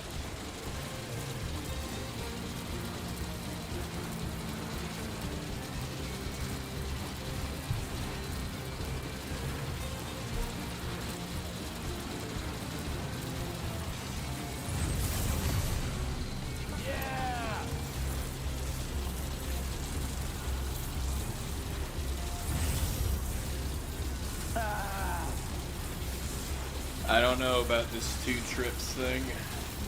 We'll do our best. I don't think we're hitting 14 minutes. Well, I hope that keeps working out for them. That's cool. I don't think this is the right zip line. I don't think this was a zip line I meant to go on. And this part of my network broke before. There have been times where like zip lines that used to connect to each other stop connecting, and I yet to be able to figure out why that happens. This one right here broke before. Alright, it's not broken now, which is helpful.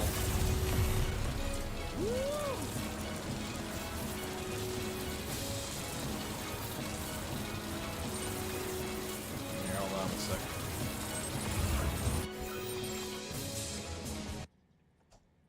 Let's think. What do I want to listen to?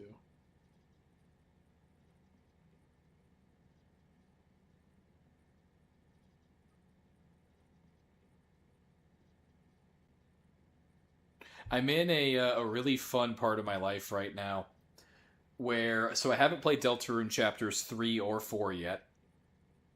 5 is coming out in less than a month. Before I played Undertale, there was like a 4 or 5 month period where I had a pretty good idea that I was really gonna like Undertale. The people that, like, everyone I knew who, like, liked things in the way that I liked them, or like if I could map their opinion to my own, they were all saying like this has the shit in it. Like, do not look up anything, just check it out. And certainly they were right. Like, so I was just starting my job at the time, my first job. And during my lunch breaks, I would go to my car. I would read The Dark Tower. And I would listen mostly to covers of Undertale music. Just kind of getting excited for it. And I'm in this period now where, like, I don't really know what happens in chapters 3 or 4 of Deltarune. I'm, like, vaguely aware of a lot of stuff. Like, I know you fight the Roaring Knight in chapter 3. I know who the bonus boss is in chapter 4. Like, I have a vague general understanding of, like, some stuff that happens. But I haven't played it. I don't really have intimate familiarity with the events. But YouTube covers of the music, very much fair game.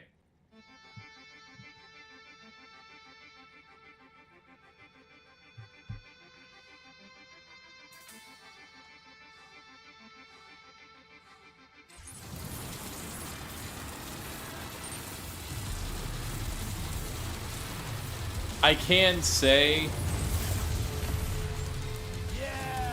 for me, Chapter 2 is a dramatic improvement over Chapter 1. Not like Chapter 1's fine, but Chapter 1, I remember Toby Fox did that first newsletter after Chapter 1 dropped, where he said he wasn't sure if he was going to be able to make the player feel the same way that Undertale made them feel again, and that his goal with Deltarune was not to make Undertale 2. Like it is meant to be a different thing. Chapter 1 of Deltarune kind of made me think, like,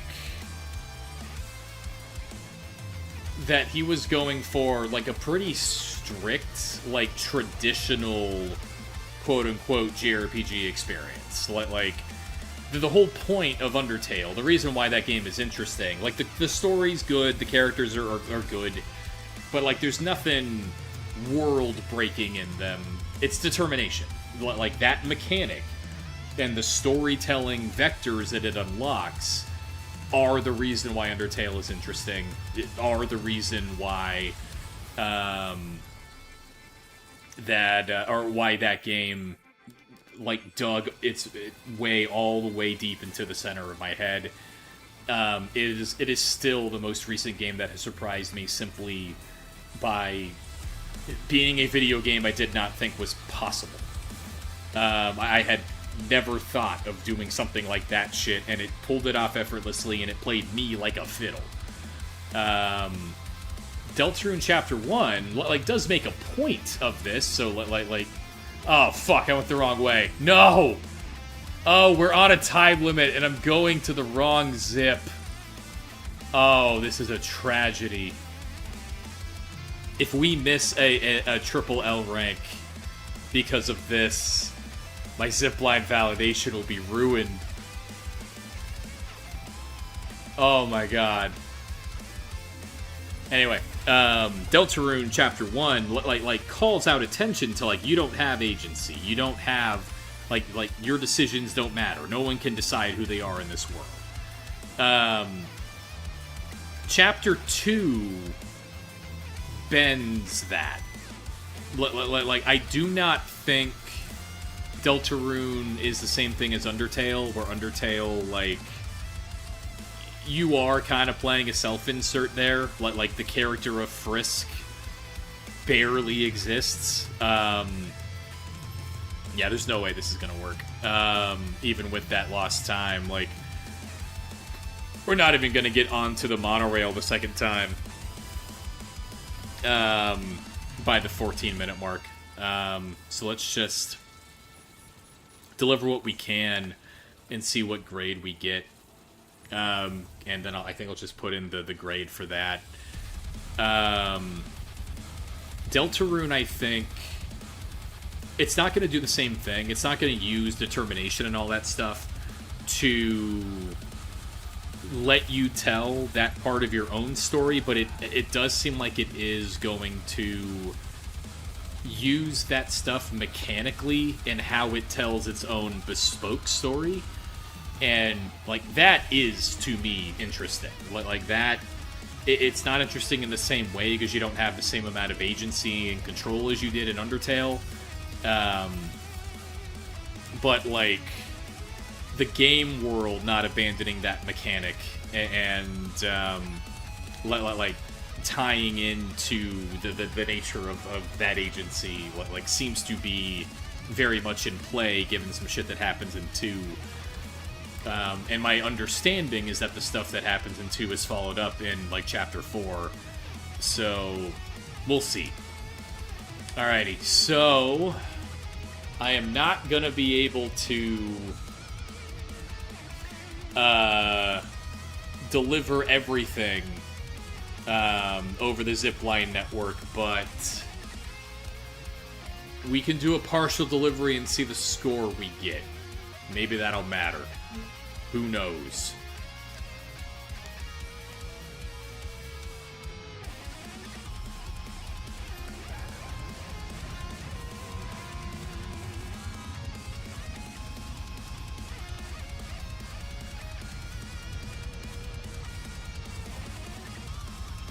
Here, I'll just, like, I won't go into the details of the story bits, but I will just say what it is mechanically that, like, was interesting about 2. Feel free to hop off for, like, a minute or two if you don't want to hear that.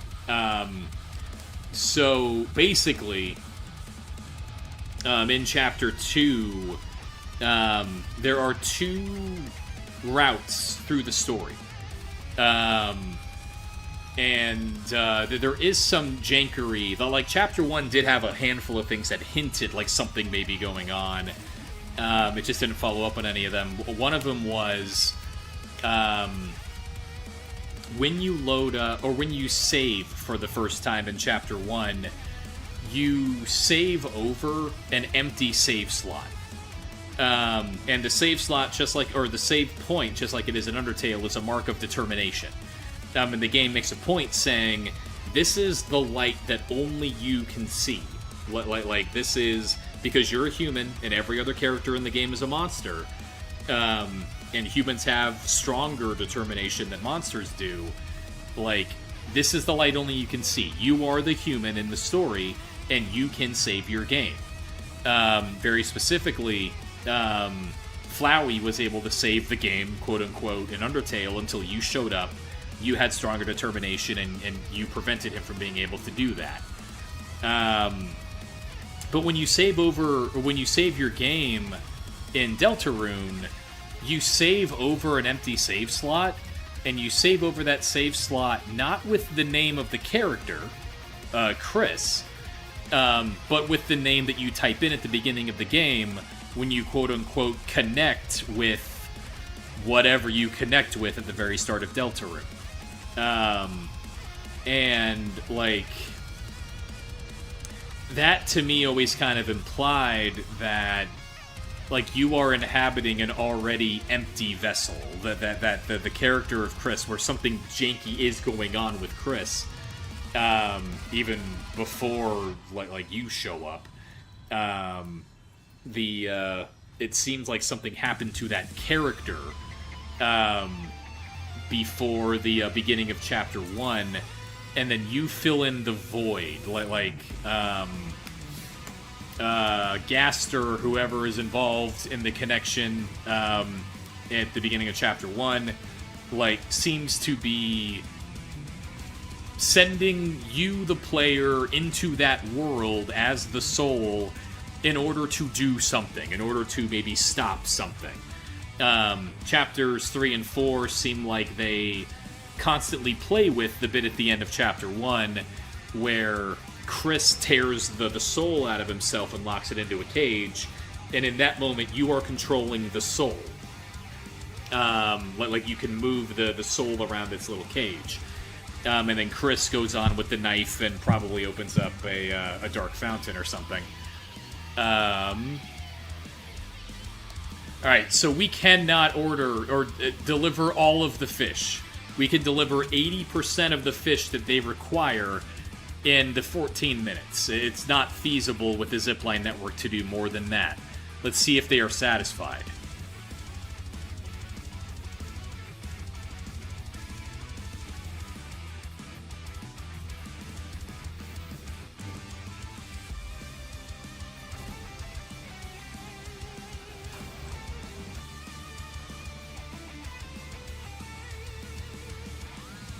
That's an A. So, we validated that we can get an A, but we did not get the S rank. We did not get the LLL. So this is 3, 4, 6. I'm going to use my purple marker.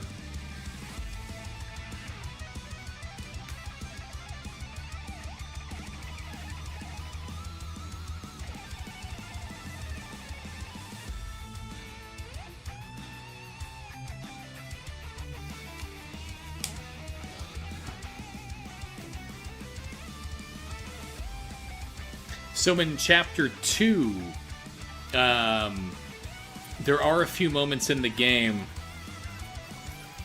where you can... It seems like you can kind of...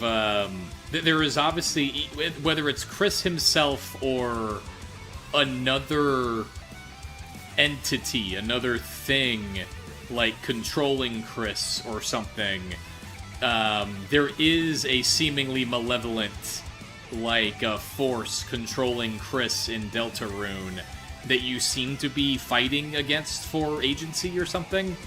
And there are a couple of moments in Chapter 2 where you can basically get out of their way.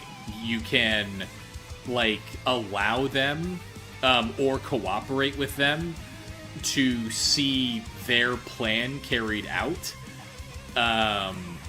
in really creepy ways. The creepiest bit, the bit that hit the hardest for me, was there is a character that you're basically tormenting, who you're trying to convince to do the genocide route, basically, to the point where she basically murks an NPC. When you are done with the chapter,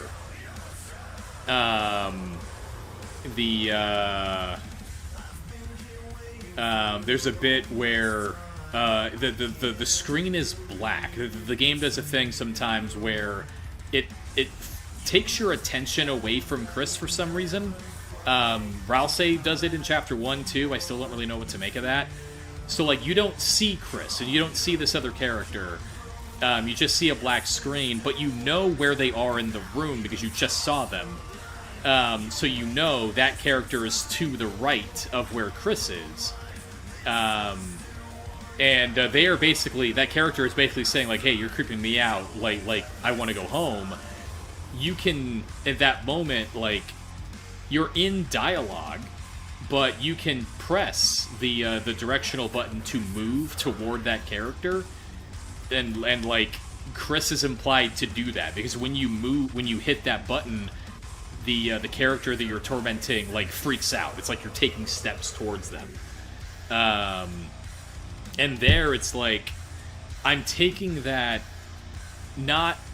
Maybe it is the player, has the ability to do that stuff, but, there is no reason. The game calls it the weird route, because it's, you, the player, unless you're just a creepo, have no reason to be doing these very specific things that you can do to torment that character, and you can't torment them any other way. The only, vector by which you can do that is if they were already going to do it themselves, and you just... don't get in their way. You allow their intention to be carried out. My understanding is that if you do that route in Chapter 2, some stuff happens in Chapter 4, where basically Chapter 4 is completely hijacked, and you end up having to do a bunch of other shit there because you've already like allowed this other character to gather agency. It's my headcanon when Chapter 1 came out was just very literal. It was like nah, like Chris has been infected by Kara, by the villain of Undertale, because in the genocide run you do explicitly say, like Kara does say, like, all right, give me your, or like, we are going to go to another world and we're going to do this again. We are just going to take everything out there too, so we can get all the EXP, because that is what we do. So like my thinking was that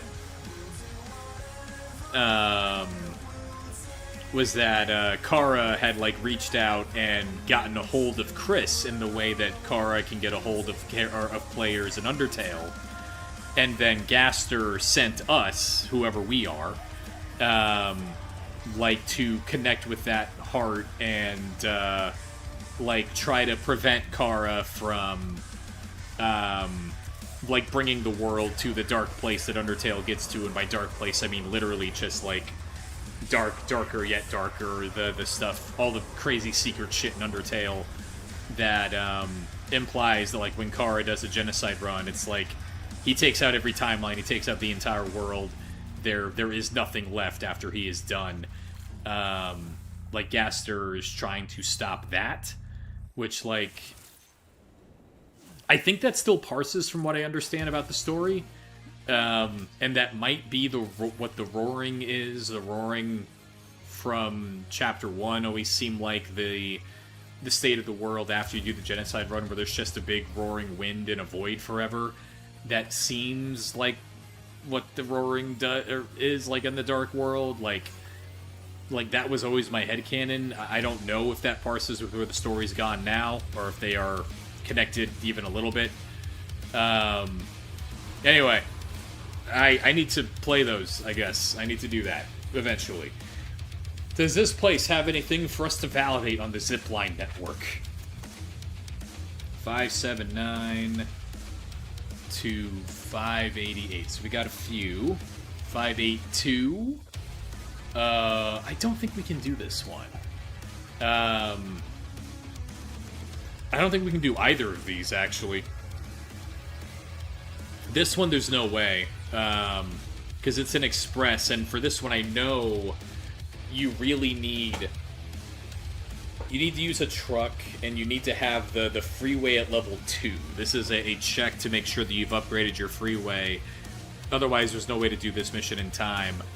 Let me see if it's even possible to load everything. I guarantee it's not, but just because there are so many packages.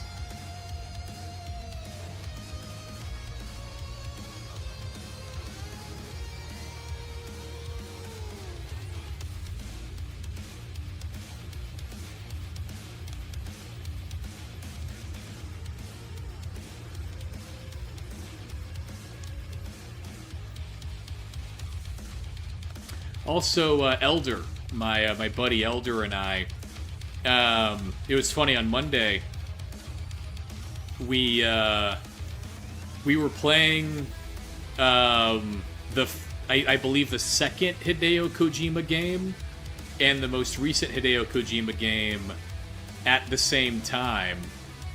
Okay, so we are 1, 2, 3, 4, 5, 6, 7, 8 slots short of being able to carry everything. Let's do our best and see how close we can get to the time, even considering the fact that we're not going to deliver everything. Because our zipline network to get from here to South Fort Knott is not efficient at all. Oh, this is dog shit. Alright, so we need to run across this super long bridge. There is no way around that. And then we would need to get on the zip line here.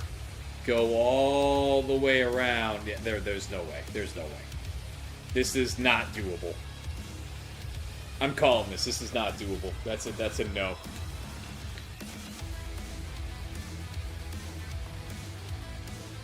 Alright, 583 cannot be done.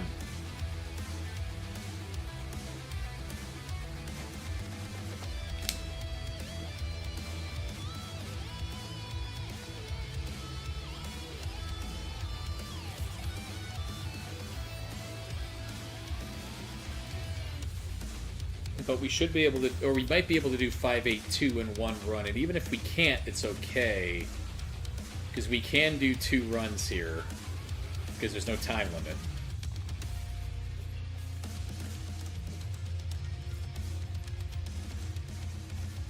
So one thing I'm doing right now, and yeah, we're not going to be able to carry everything.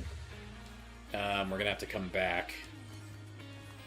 So one thing I'm doing right now is I'm building part of the database stuff is I'm also building a database for each delivery, and then I'm building a little like simulator where, like, if I can map out like every zip line, every highway bit, and then like any of the extraneous pathfinding that you need to do to solve some of these missions, like the ones where you gotta like recover a package in the middle of the map.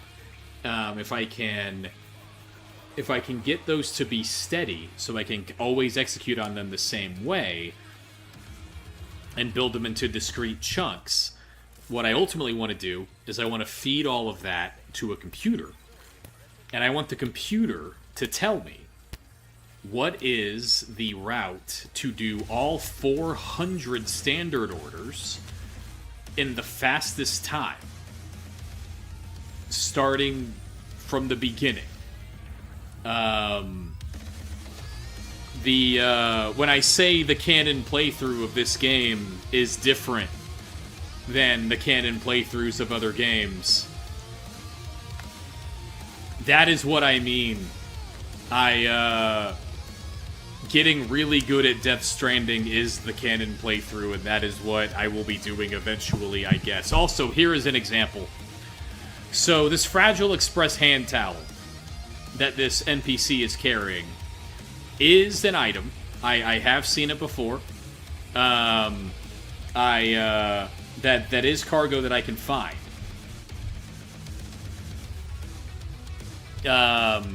However, these animal bones are not. And as I've already said, I built a database for capturing the lore of every single piece of cargo in the game.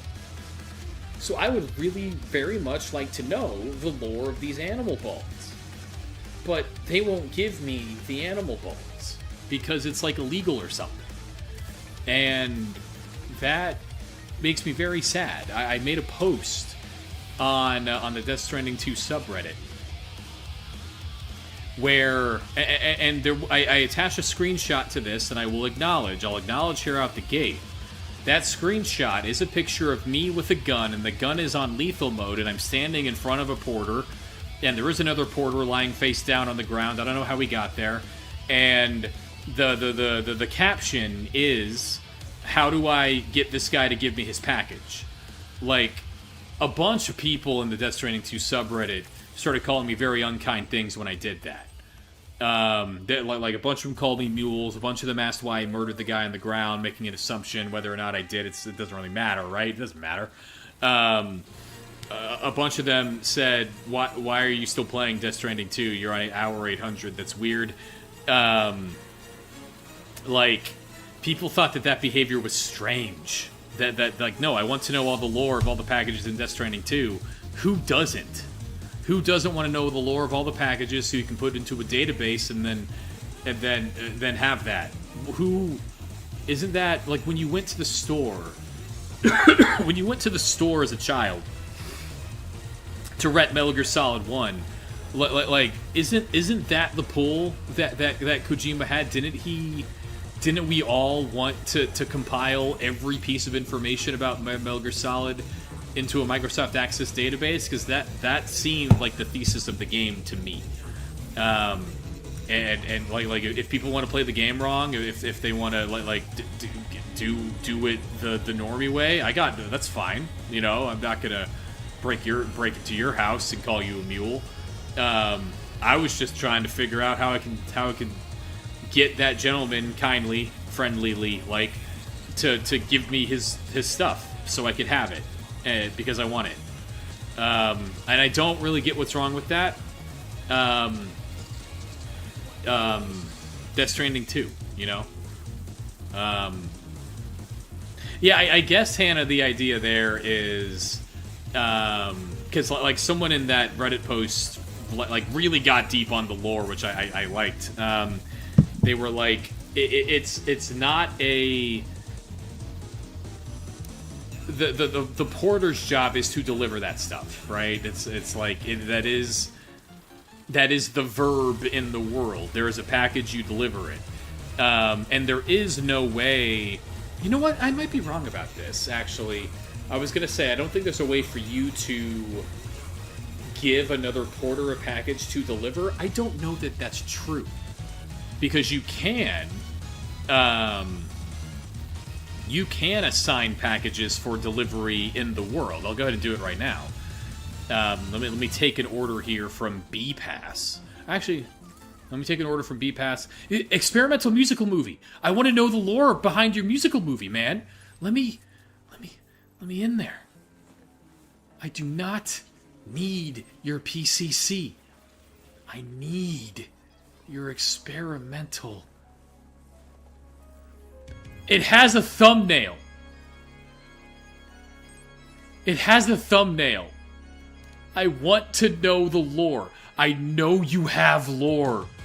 I know your independent adventure movie has lore in it. What?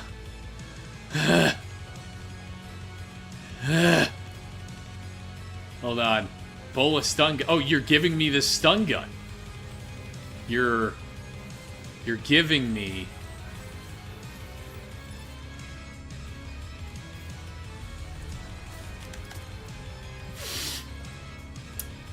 Pick it up, pick it up, pick it up, pick it up, pick it up, pick it up, pick it up, pick it up, pick it up, pick it up, pick it up, pick it up, pick it up. Ah! You see, it just disappears from the world forever. Like it just stops existing. Where's the other guy?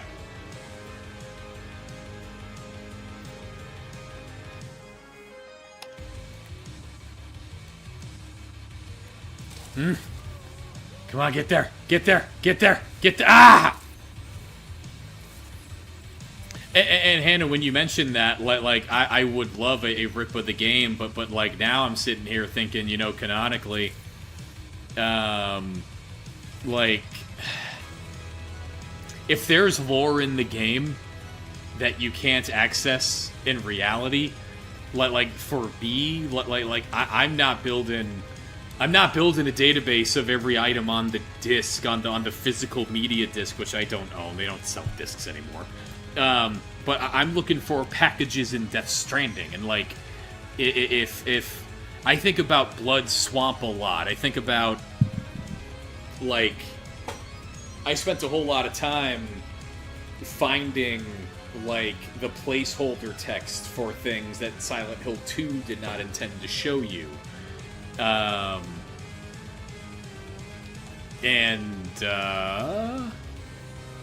sure, I'll deliver these prototype pizzas.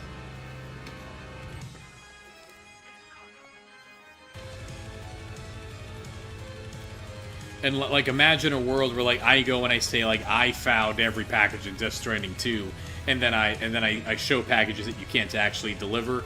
It's like I'm a Death Stranding 2 player. I'm not a computer hackist, you know. But I do want to know what's on that fucking movie very bad. I want to know a lot. This pizza, AI pizza, an automatically generated pizza, produced according to a recipe by an AI-controlled 3D printer. I want you to look at that pizza.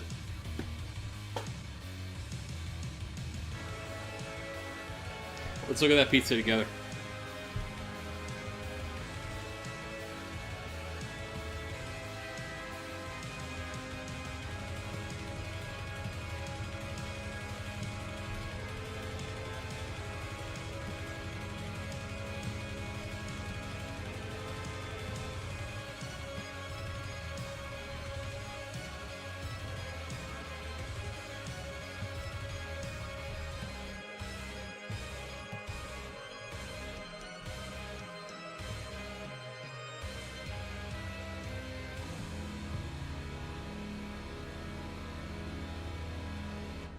Welcome to the canon playthrough of Death Stranding 2.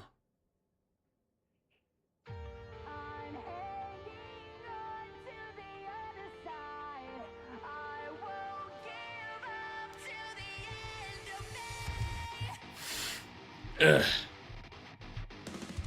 I'm going to send this pizza to another world.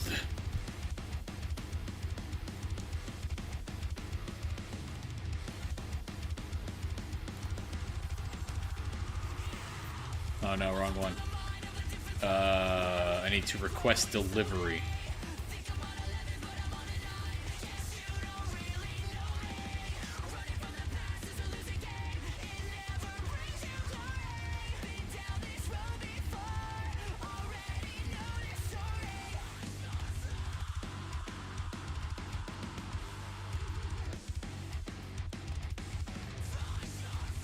So there, like I can give this fucked up monochrome Ghost Naked Sam packages, but those guys will never give me their stuff. That's fucked up. If you're knocked out and you take a nap in the snow like this, are you gonna be okay? Are you gonna be okay there?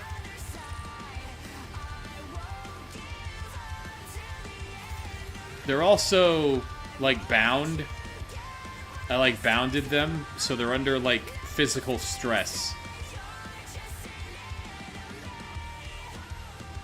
Are they gonna be okay? Because I can't help them. I need to deliver these rocks or whatever.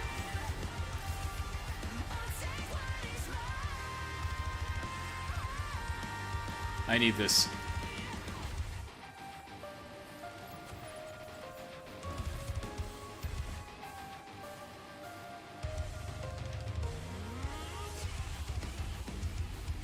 Isn't it like rainstorms that kill you? So, yeah, but both the porters and we have like clothes that resist the time fall. So, time fall wise, they should be okay. It's just the severe cold and the physical injury that I'm personally worried about. Ugh, I need to order some food. What should lunch be? I've been eating like a fucking degenerate lately. 'Cause I am undefeatable.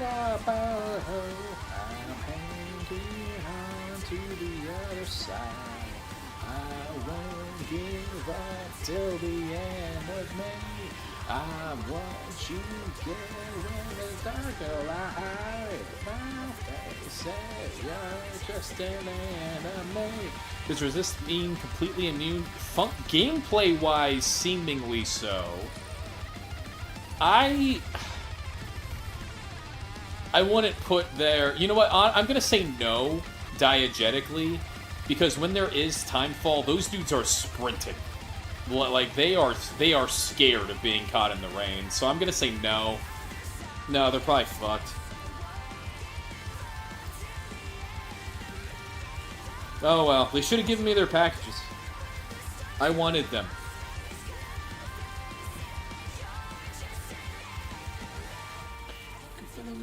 Different kind. We've been going slowly. Think I'm out of living, but I'm out of dying. Guess you don't really know me. Running from the past is a losing game. It never brings you glory. Been down this road, already know the story.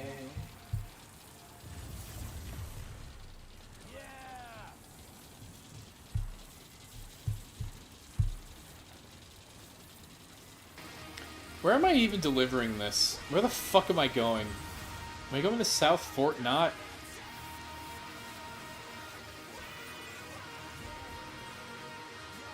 Yeah, okay. So I need to go this way then. I went too far.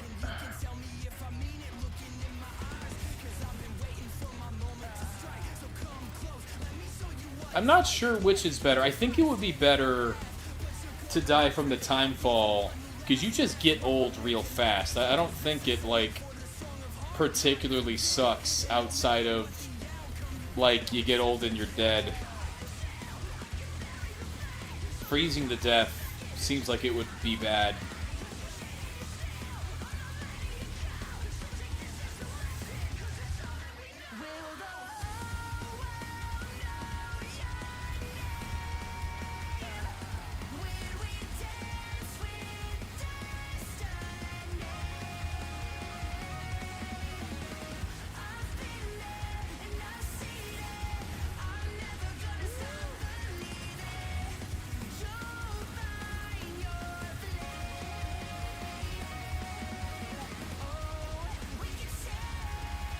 That's a good point. I did give him a real good shock, right in the dick. So, like, maybe whatever happens, they'll just die in their sleep, which I'll take solace in that.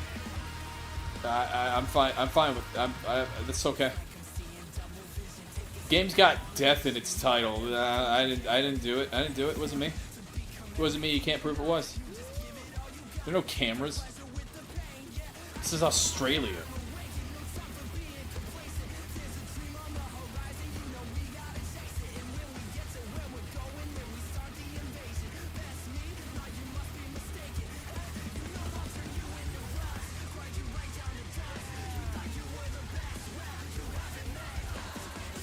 I may be a simple man.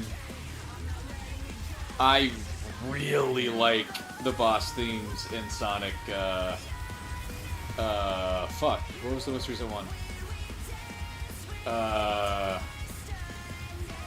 What's this from?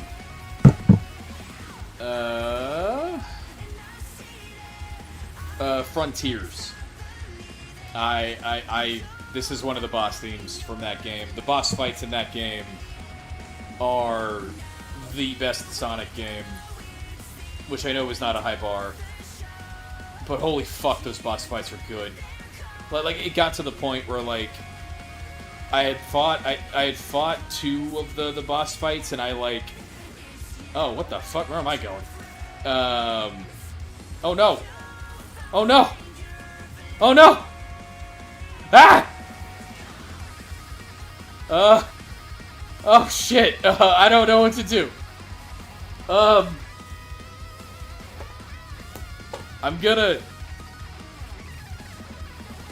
go get a snack while this works itself out. I don't know how this happened. I don't. You guys got this.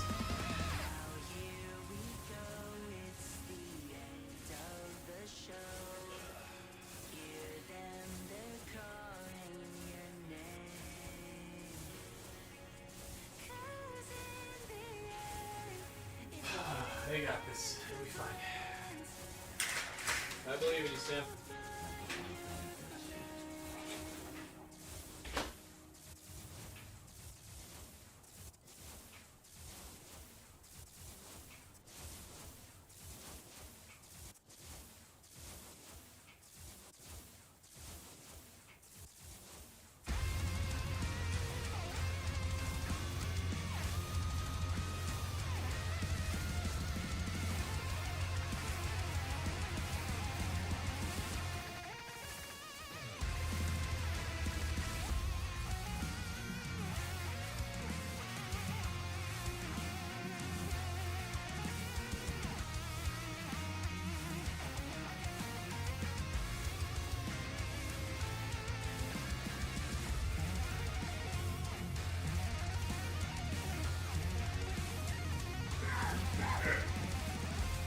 Still going. Okay.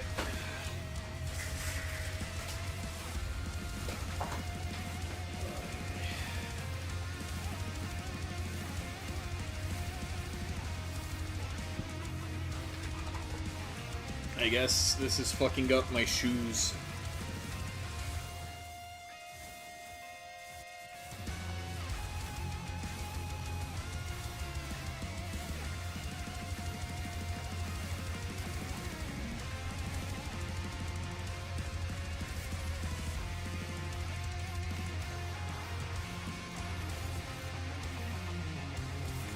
We can't finish this delivery, so we're just gonna put most of it in this private locker for now, because we only have 15 of the pieces, and then we go teleport. We go beach jump back.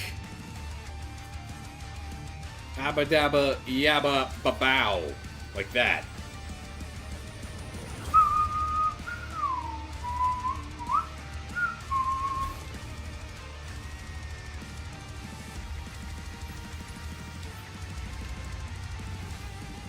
And then are there any other deliveries from here that we want to try. Up to 588. 588 is done. 579 is done. Alright, so that's everything. So we were doing the last delivery that that Terminal Fort Knot should need us to do. Everything else has been accounted for.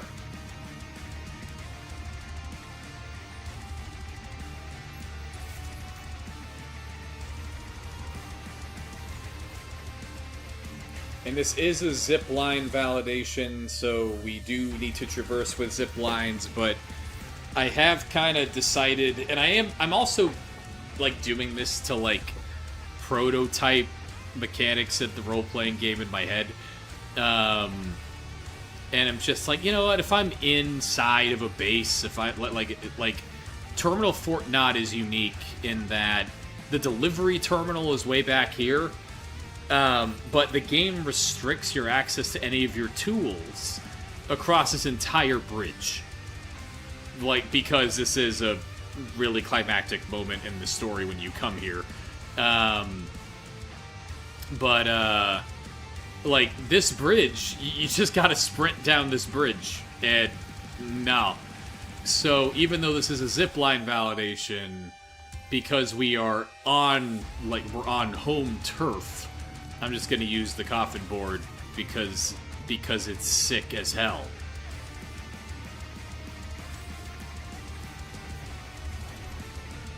I don't know why we made the world's heaviest, bulkiest, stupidest surfboard and put it into Death Stranding, but we did. And it's exactly fine. It's not great. It's okay.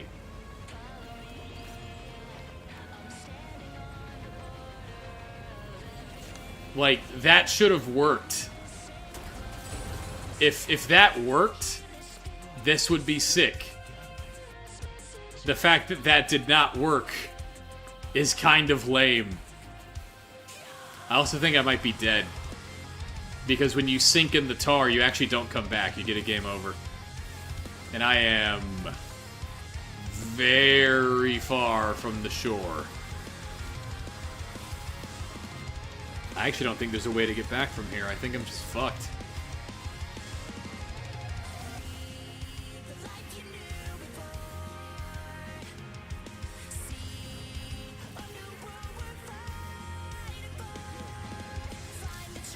Oh my god, I didn't even jump. Well, and it's funny, Hannah, you mentioned the, shit, that was a bad jump. You mentioned the camera that we're using to experience the game. Very occasionally, when you go into a ghost area, when you go to an area with BTs, something weird happens to the camera. It looks like the camera blinks. As if the camera is two eyes. You literally see two sets of eyelids close around the camera and open back up. Oh, come on, Sam, you're close. You're close. You can make it. Yes! Alright, good.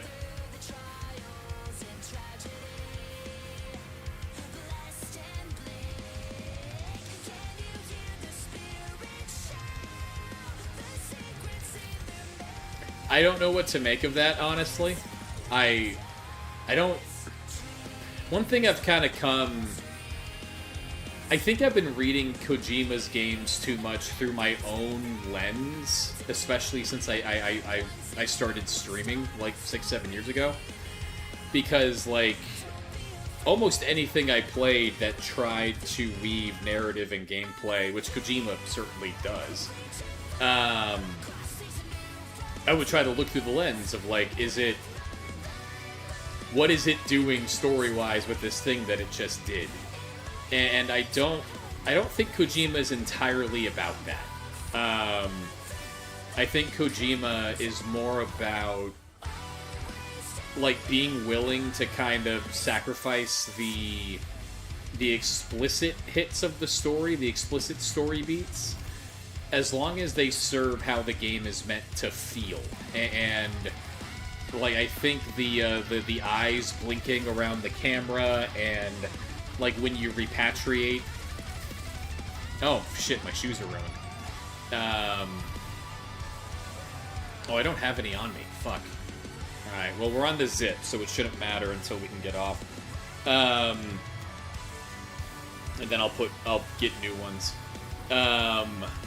BB, the camera going into Sam's mouth, and BB being in there and giving you a thumbs up when you repatriate, and like all of the weird, maybe not so much this, but like some of the weird cutscenes that play randomly, like I was thinking of one of them in your private room where like a ghost from the first game like chases you around the private room, which is really scary.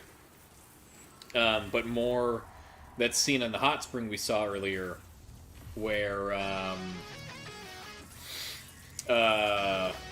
Doll Man turned into some kind of Japanese television man and started singing and dancing, whatever the fuck that was. Well, like I don't think that was like meant to be inherently revealing to the story or anything. I kind of think that just is something that Kojima wants you to be able to experience in his thing, and he isn't all that concerned with giving himself an explicit permission structure to just do that shit. Like, he kind of just goes like, yeah, the camera, there's gonna be blinking eyes over the camera because it's weird. Bleh. I am no longer as wiki-pilled as I used to be, I say, while I am building a database of all the cargo in the game. But I don't know. I just don't think I like really understood. I feel like I understand more now what Kojima's kind of trying to go for in his games, and I don't think it's the same thing as I was looking for in like a Silent Hill or like Nier or that stuff, where like the gameplay is kind of tied directly into the story it's telling. I don't even know that the story Death Stranding is telling in general is all that important.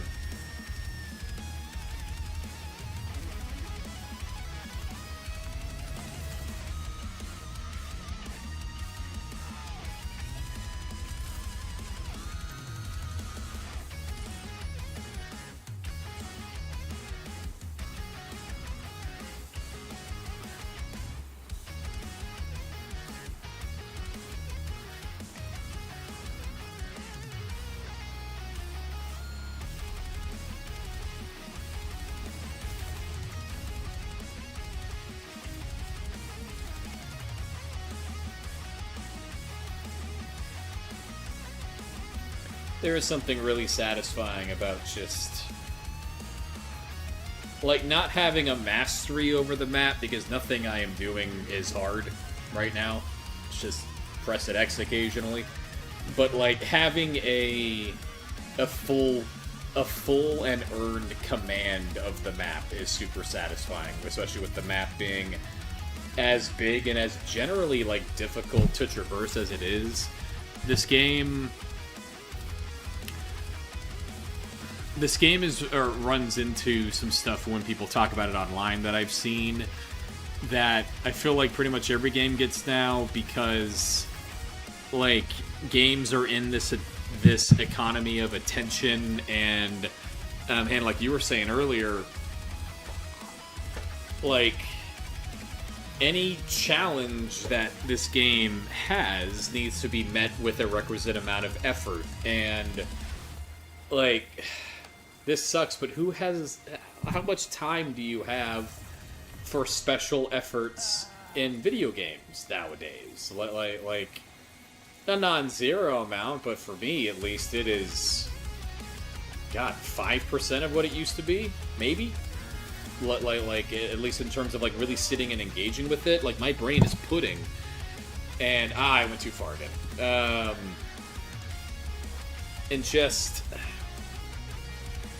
like there is something about how difficult this game's map is compared to how difficult people say this game is.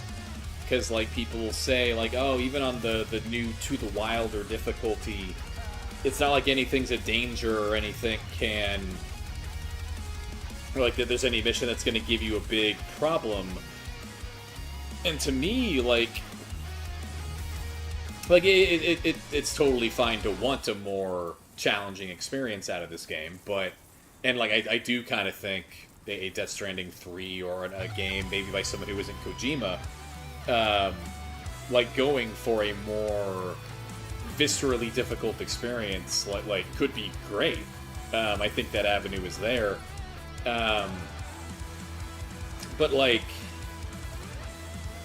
the I think that ties into, or that idea actually plays into how Death Stranding kind of uses its gameplay to tell its own story, where it's like, yeah, like we look at all the infrastructure that we built. Like we are in a post-apocalypse right now, and we make it feel routine, not by like dealing with so many harrowing truths every second, which we also do that. That's what the story's about. But like we do that, we work through it, we get past it, and then we keep the world going with a couple of roads, a couple of zip lines, and some monorails, and iteration and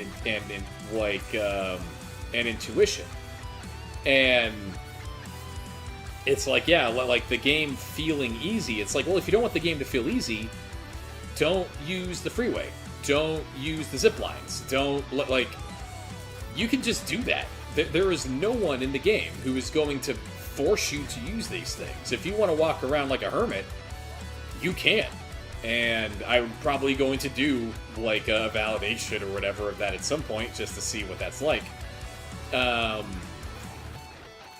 don't know. People, I think people are wrong when they say this game isn't hard. This game is plenty hard. It's just you have tools to make it less hard that you use, and the mundane, routine nature of those tools is kind of the point. Anyway, I'm not going to deliver that filtration system, but here we go. Large volume of high energy foods. I needed to do 2 trips, so I will put 2 circles into a little box here. But the zip line can do this. And then when it comes to the big old route optimizer that I'm working on, like, it's feasible that we might want to do the first trip of this mission at one point and the second trip of this mission at another point when we happen to be back in that other area. I'm going to give myself credit for the S, because I know that the damage came from when I jumped off of the bridge with the coffin board, and that was for memes. So, whatever.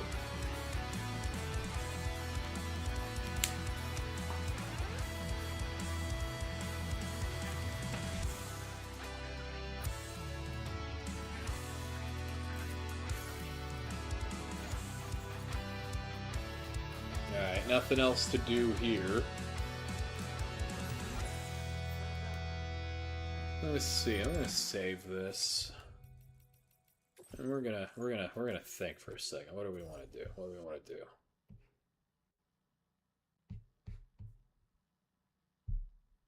What do we want to do?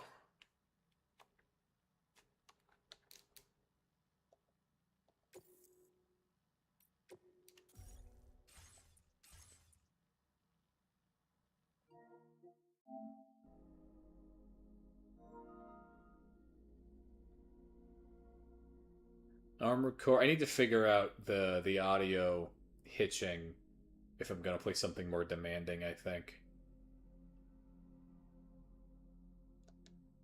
I'm gonna take a nap. I'm sleepy.